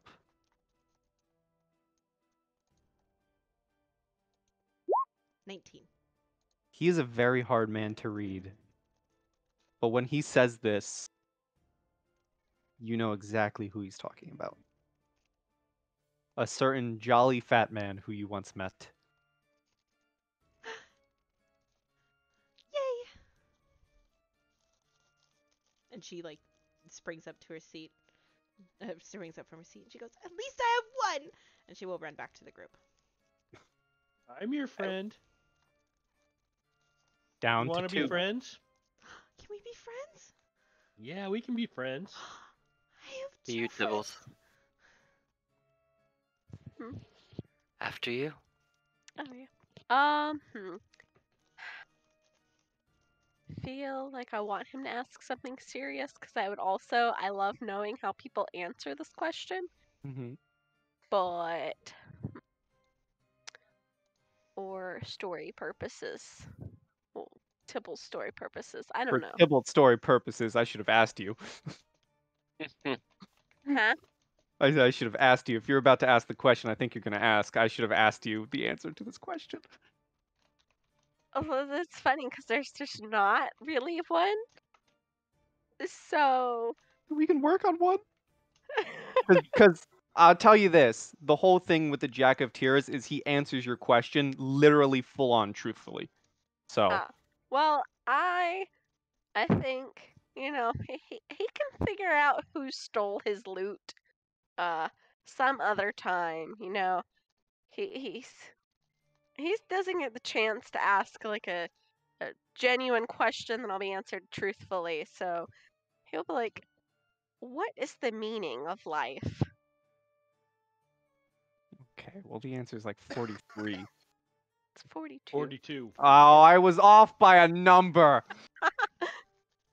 And I am do you know upset with myself. the meaning behind it? Probably not. 42 is a code for an asterisk. An asterisk can be whatever you want it to be. Interesting. In a file name. The more you know. Yeah. At least nobody ever really confirmed that, but that's what somebody thought it was.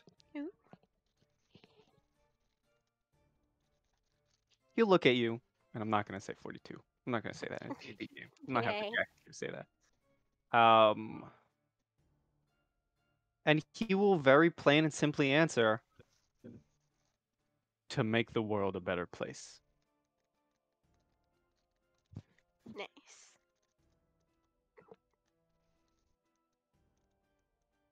Then you may step back with your friends. Boop. Leaves one left. Well, I have 2 One is more important than the other. He says, if you wish to ask more than one, you may pay another token, or you can pull from my deck of cards. And he lays out his deck. Now Any you of have you, me intrigued. any of you may wish to pull a card if you have any more questions to ask. Well, I do have a coin. Technically, I should 2 questions. The first question I will ask: why is the rum always gone?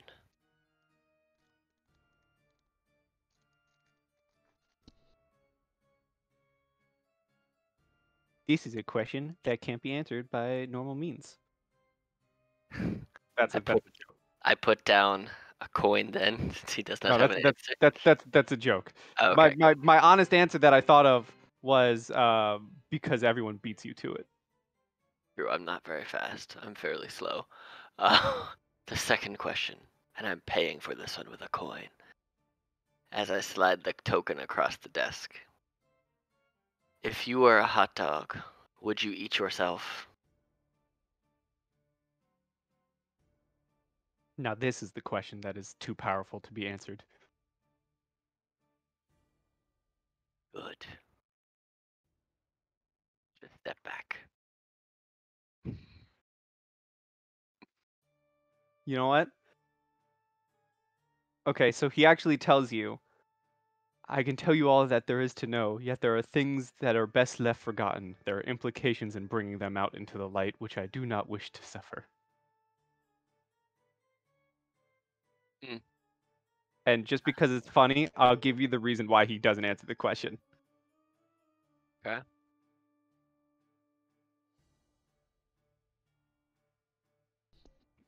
Oh. Jesus.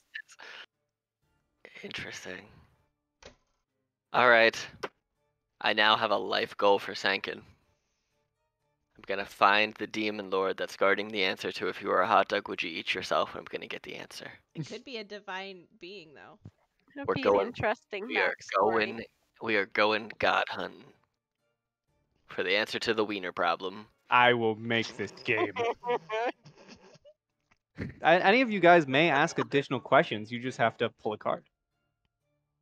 If you wish. Are the cards bad things? Or are they good things? Or are they both things? They could be many things. Alright, well, I'll pull one. Yeah, Unless I'll somebody pull else one, wants to pull one. Alright, let's both pull one. Okay. Chip, on the count of 3, Chip. Ready? Okay. 1, Okay, 1, 2, 3. 3. Y'all are fucking suicidal. Roll on the deck of many things. Yeah, do you have it in here? Do you have it in here? No, but I'm gonna Google it. The deck of many things. It is the. Did I not say it is many things? That should have been the hint. Many things. Oh my god. So is that just a D100 for the deck of many things? I think there's 20 cards. I mean, I have the actual deck right here in front of me. The Mhm. physical but deck. You get to pull it. Well, no, How many cards are in there then? that's what I'm counting for you real quick. Okay. Hold on. Okay. 1, 2, 3, 4, 5, 6, 7, 8, 9, 10. Y'all pulled from the deck of many things. I wasn't expecting it. I don't know. You said pull a card and I'll tell you the 20, answer. 22. 22. You have to. The way this works, you have to take the effect of the card before you ask your question. Okay. Okay. All right. Well, let's do this. Right. So D20, 22 or 24, sorry. it is 22. All right. So you 8 rolled an 8. for Here, I'll post what 8 is. Is there a specific order you want them to be, or you just want to go by how they're listed in D&D Beyond? We can go how they're listed, which I think is this one. All right. 1, 2, 3, 4, 5, 6, 7. It's the Queen of Hearts, which is the key. Yeah. So a rare or rarer magic weapon with which you are proficient appears in your hands. The DM chooses the weapon. You get a rare What magic weapon. weapons are you proficient with? That was not what I was expecting to have happen here. I'll post the list. I already have a +1 quarterstaff. But I'm proficient with those. Anything that's Basically, dex based. what we're saying now is that 8 has been pulled, so 8 is gone, right? Yeah. Effectively. Okay. All right. Before you pull a card, let me deal with this one. Yeah, absolutely. There are some really. This could honestly be the end of this character, and I will never know the answer to the hot dog. So, in your hand, Chip, Mm-hmm. lands a dagger. Ooh. Oh, okay. It is a dagger of venom. Ooh. Ooh, That's okay. fun. that is fun. Sankin, let's see if you die on the spot. All right, so it's a D22, but if it's an 8, I'll just reroll it again. 10, which is 1, 2, 3, 4, 5, 6, 7, 8, 9, 10. Oh my god. I'm not dead. I'm still alive. That one Holy is the fuck. one. Yeah. I gain. I start raining money. Just raining money on me. I get 50,000 gold pieces worth of golden gems, guys. I'm gonna look at Chip back. Guys, pull some cards. They're good. There's good things here. Take I one. wanna pull a card. Wait, 1, 2, 3, 4, 5, 6, 7, 8, 9, Y'all 10. crazy. Oh, I guess you got rid of the. Okay, you got rid of key. Okay. Wait. So are we doing it in the order, or are we taking it out and I'm taking the one after? Is that how you want to do it? Are we basically dropping it to 21 instead of 22 then? Because I'll re-roll. That's fine. Yeah. Okay. We're So- taking the card out. All right, so I'll roll on 21, a 1d21, and basically it'll just change the numbers. All right, watch me die now. 11. So 8 would have been there, so that's 8, 9, 10. 9? Oh, no, it's the worst one. Which one is it? Yo. Oh, It's no. the void. No. It's the Did void. you- When Really? you take out 8, so 1, 2, 3, 4, 5, 6, 7. Take this one away. So 8 is Jack of Hearts, 9 is 2 of Hearts, 10 is Ace of Clubs, 11 at this point is King of Clubs, which is the void. Oh my god, you got the worst one. So as This- you guys see, Okay, me hold draw on. the I'm gonna put the description in the chat for Yeah. everyone. Yeah. Oh So- man. So, this Are is you the gonna void. die? This No, is I'm the dead. void. Gone. I am gone. You just see Senkin's body as he pulls and draws this card just What? Wait, hold flop on. to the ground. You rolled an 11. I did, but you have So- to take out. So basically, 1, what 2, 3, 4, 5, 6, 7, 8, 9, 10, 11. That's the 2 of hearts. So take out the 1, 2, 3, 4, 5, 6, 7, 8, 9, 10, 11. You got to take out the Queen of Hearts. So you got the Ace of Diamonds is 1, King of Diamonds is 2, Queen of Diamonds is 3, Jack is 4, 2 is 5, Ace of Hearts is 6, King is 7, Jack of Hearts is 8, 2 of Hearts is 9, Ace of Clubs is 10, King of Clubs is 11. The void. Because you have to, we're taking out the Queen since you pulled it. So that makes the void 11. Oh, yep, you're right. Which means you see Sankin's Maybe body. you're being guarded by the powerful being that knows the answer. Maybe. But Sankin's soul is gone from his body. Damn. That's heavy. Thick. Mm, That is really heavy. mm. My body's still there, though. Just not my soul.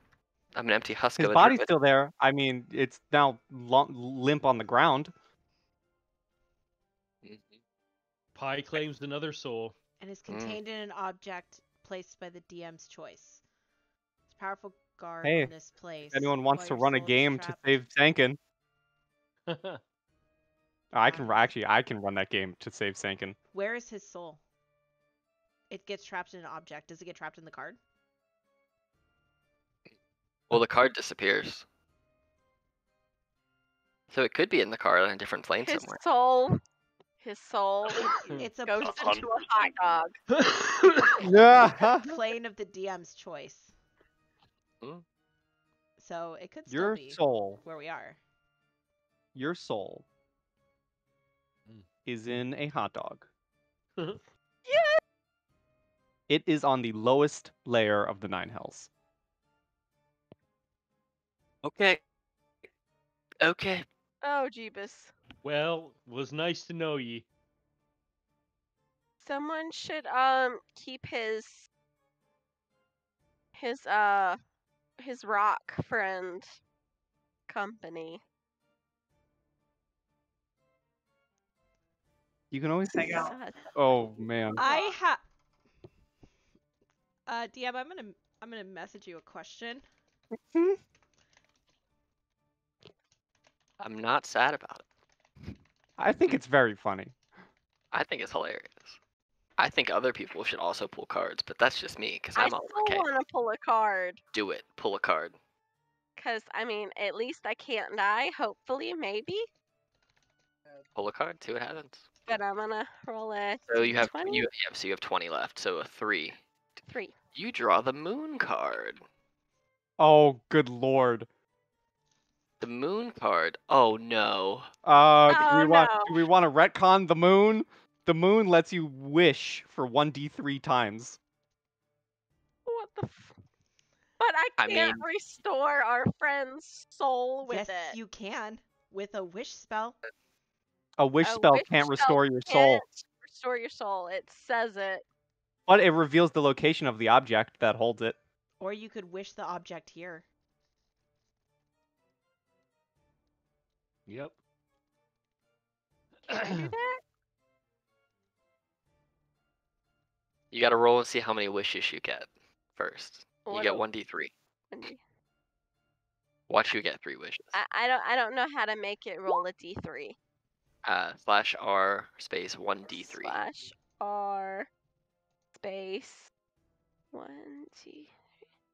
Justin's trying to tell me at the same time, and I can't hear out of my other ear right now, so slow. No, I cannot. I get 2. I get 2 wishes. I will say, don't wish the object back. Don't waste your wish on that. Save your wishes for whatever you want them for. As soon as the life leaves your eyes, Chip immediately starts crying. Immediately, just full on bawling. Oh I no! think I went from wealthy to gone. Like that. Chip, roll me a d100. But no, I wanna wish the object back. Now Chip is sad. Chip is just Chip, bawling, you- and she's pulled Sancton up against her and is holding on to him and just bawling her eyes out. Chip, you hear the faint sound of like bells off in the distance. Very familiar sound. You can actually hear it through the power, the supernatural power of this tent. I look up at the figure in front of us as I'm like clutching Sankin's body, and I shout at him and I go, "He will get his answer!" And I will look at Tiblet and say, "Please get him back here." Okay. Then I would like to wish the object containing Sankin soul to be here. In front of you, an infernal hot dog appears. Infernal hot dog.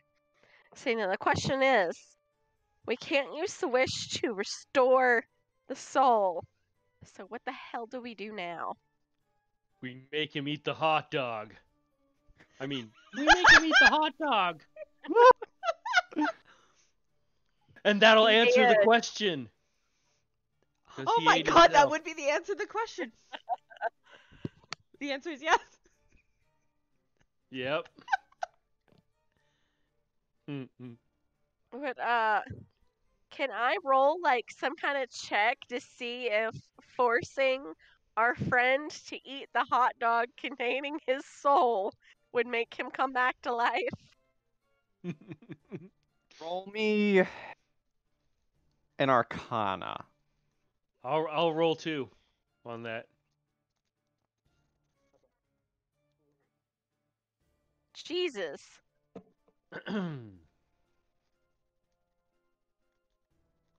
Woo. Maybe. Maybe. Can try it. He can't be any less dead.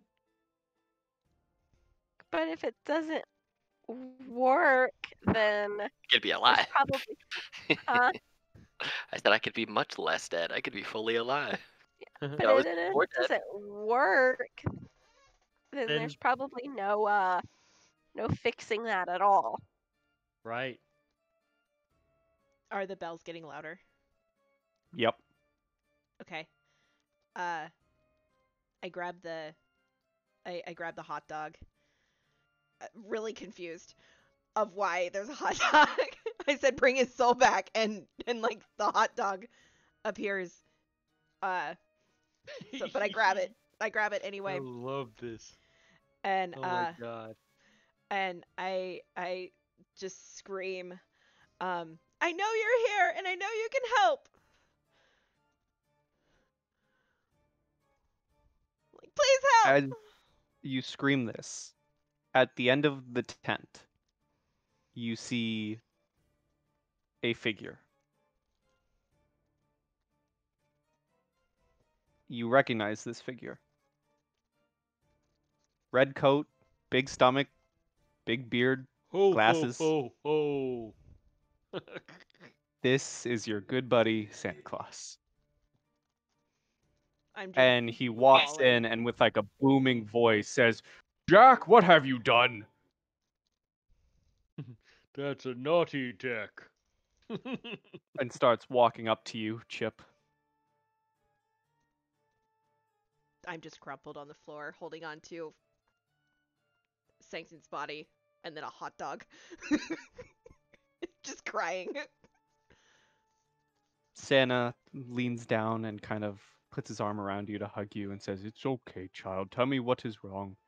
It's a soul, and he drew a card, and the card made him go poof, and my friend fished him back, and she brought back a hot dog. I'm super confused. I have a hot dog, I have a bite, and I think they're supposed to be together. I don't know. He looks at you and hands you a cookie. She looked down. She's, in one arm, she's holding on to Megan's body. In the other hand, she's holding a hot dog. So she just leans forward and gently takes the cookie in her mouth, and she kind of stares at him like, "I know." So Santa, you see him start doing some magic. You see snowflakes appearing in the air. And the hot dog disappears. And Sankin, you feel breath come back to yourself. You feel whole again. Well, that was a meaty experience, I'll tell you what. I didn't think I'd quite meet my end like that, but Well, you didn't. Well, You're you right. didn't. you're right. Anybody else draw cards? Yeah. Yeah. I got wishes. Oh, You got another wish coming too. Do you have another wish? who's this big guy? I still have the cookie in my mouth, and I'm just like wrapping my arms around you and like clinging to you tightly. But I still have the cookie in my mouth, so I'm not making any sense. I'm just like sobbing and like trying to make out words, but it's just not coming out because I refuse to take the cookie out of my mouth. It's good cookie, to be fair. All right, you need to take one too, little man. Join the card club. Do it. Take one. I'm scared. Santa stands up and says, "No more cards. Let me take you all back to where you came from." And just let me take one more. Just one more, Santa. Nothing else I, bad can I happen. still have a wish. I just need one wish. I just need one card, man. Just let me have one card, Santa. I'm That's all I need. sick. I'm Just give me the sick. one. Just, I won't ask you for anything else, man. Are you guys gonna pull cards from the deck of many things in front of Santa Claus? No. I'm going to try. See what happens. No, Chip won't let you. She tightens her grip on you and won't let you near the table. Can still reach. Actually, I can summon Fred, and Fred can pull it for me. I will. I would reaction summon Sugar Plum to block Fred. That's cool. Wow, shape into a bear and take a card. Oh my god. While this is happening, Tybalt, second wish. What you got? Give me the card. I have a problem. Give me the card. No card for you. You could wish you could wish that he had his answer. Use the wish on yourself. Don't waste it on hot dogs. Don't waste it on top. No, Oh I feel like my that's God. a priority of That's this some game now. quotable material right there. How Use the dare wish you. on yourself. Don't Yes, waste it on definitely. hot dogs. Right. Pie's on it. That's- He's already that's a writing it. sentence of- Yes. If you really like hot dogs, then feel free. But right. I was gonna go with like it's a story line thing for Tybalt maybe. So maybe he has some semblance of a storyline. But I'm gonna go with his other thing. One of his personality traits. He's a hopeless romantic, so he's searching the special someone. So his wish Aw. would be to know the name of his soulmate. Justin in the corner goes Morthos. Morthos. Everyone's soulmate is Morthos. Except I won't know which one it is. Morthos the wizard.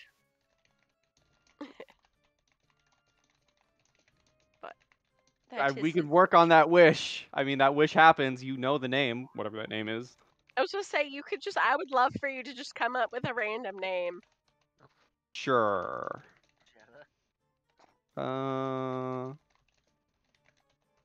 Let's see. What's your preference? Male, female? Tybalt's gay, so it's gotta be a dude.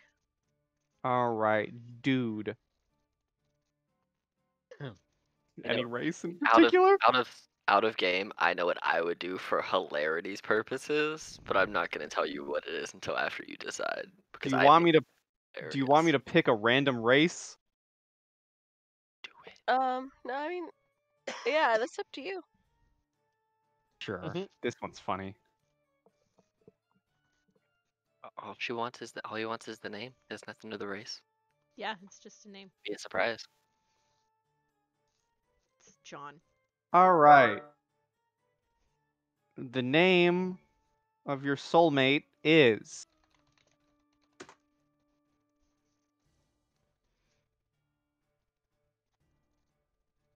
There you go. Goodness, what kind of name is that? How dare you be so you judgy to against your find out. soulmate's name? Right. It's your soulmate's name. He's a snob, okay? Like, damn it. I hate this person. I'm gonna know them. But I'm supposed to be with them forever. No. I hope they're like 84 and have like 18 grandchildren and have a garden that they go turnip And 5 teeth. in. And they're dragon people. No, they're goblins. Or grung. They're grung. Straight up. Uh-huh. I was tempted. That's funny. Are you pulling a card? Flower out of there? Carver Mytholigo. That's one hell of a name. I mean, He you can sounds pull another like- card, or we can end the game here because it's 2 in the morning. Yeah, it's 2 in the morning, and Justin is bugging on me because that he is anxiously awaiting for me to be done with the computer so he can play his game. That's fair. So Santa will take you back to the Dungeon Delvers Guild. Music. Damn you. I have And he shoved tells- the cookie into Sankin's mouth, so he will. He tells talk. Jack that he's on the naughty list. I'm gonna roll Mhm. just to see what I would get. Since Oh, we're no. ending the game, I just want to see what it would be because it would have been 19 left. Oh, Ooh, Alex, shit. what were you gonna say for hilarity's purpose for the Tybalt soulmate thing? Oh, I was gonna say Calbus Terror Run. Oh God. Duracar Thunderhorns. All this one I would've the character stable. So yeah, if it's a yeah, I was hoping you would pick like just a random character in the guilds because if Oh, I I mean, ever played in a game with them, I would run with it. okay. Do you want me to do that right now? I can go back. You should do it. 100%. You should Okay. do it. Absolutely. So I'm gonna close my eyes and I'm gonna scroll down. Got it. Honestly, you can Whoever's take one of my characters if you want. I don't care. Do you want me to take one of yours? It's up to you. I was I don't just gonna close my eyes and Just scroll do down a whoever I random landed scroll, on. so somebody random actually scroll. has to watch this to figure out what the Okay. hell is going Yeah, on. and somebody doesn't know what's going. I'm gonna count to 10. When I'm at 0, I'm gonna stop the scroll. Make sure you 10, 9, 8, 7, 6, 5, 4, 3, 2, 1, 0. He doesn't even play games anymore. Okay, we'll go to Oh, well, another they person. don't count then. Okay. 5, 4, 3, 2, 1.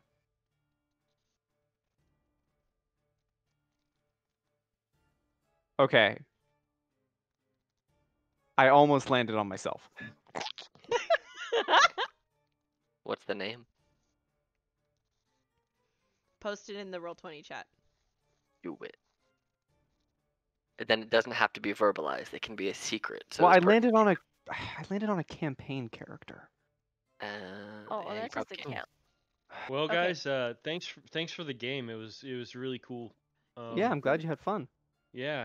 I can't wait for the next one. But I gotta get out of here. I gotta go to work at 6 a.m. Oh and my it's 11. god, I landed on.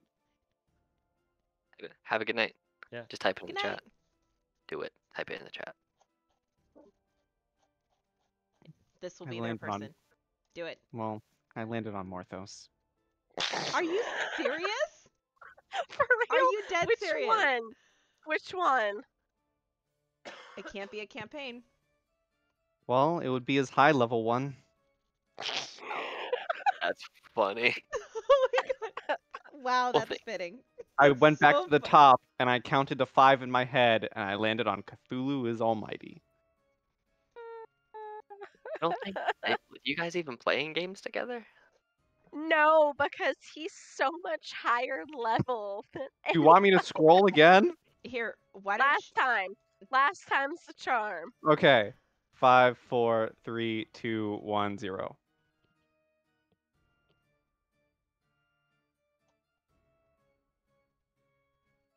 I'm landing on horrible people. Do you want to just pick from one of us three? Okay, yes. Yeah, hold on. So we'll just, you know what? We will do this. We'll do a D6. Alex is 1 and 2, and Mackenzie's 3 and 4, and Pi is 5 and 6. And then you can choose a character of yours. A male character. Yes, a male character. Male character. 4. Mackenzie. So that's Mackenzie. me. I don't have any canon male characters right now. Oh, okay. Roll but- again. But in all fairness, I had one prepared that I haven't used yet, and I have one that I got rid of, but would gladly bring back if. And what level is your character? How many games does it take to go to 6? Just is it 2. 1? It's 2? 2, I think. Let me double check here. 1 to 4, 1 to 5, 2 to 6. So 2. Okay. No. So I'm halfway to 6. Okay, because one's a 3 and one's technically a 4. So if you want, you can roll me a D4 or a D2. Roll me a D2. Making me do the things that I Yep. don't remember how to I do. think if it Sure, landed wait, on 1, 2. if it landed on Alex, it was totally gonna be Calvis, wasn't it? I don't. It would have either been. Let's see. It could have been actually. So I have this other character that I'm probably gonna use at some point, and it would have been either. It would have been funny if it was Calbus. So it probably would have been It Calbus would. Funny. or my Beastmaster Old Man Ranger, Mm. or my Genie Warlock, who's a fallen Aasimar. My grumpy ass grandpa of a ranger. If it landed on me, I had a lot of options. That is the name of your lover. Savior Nightmare. Yeah. That is a fancy ass name. He is a And we- fancy ass, cocky, arrogant warlock. Have fun. And with that, if you haven't ended the recording yet, this is the end of the game. Be interesting to catch all that chaos in there. Oh Funny. my god. Okay. As always, great game, Pie. Appreciate it. Thank you. So we'll wrap up this game. So everybody say goodbye to YouTube. I Goodbye, YouTube. And then Bye, my YouTube. thing. Good pie and stay sweet. Goodbye, YouTube. Happy dungeon delving, everyone. Yeah.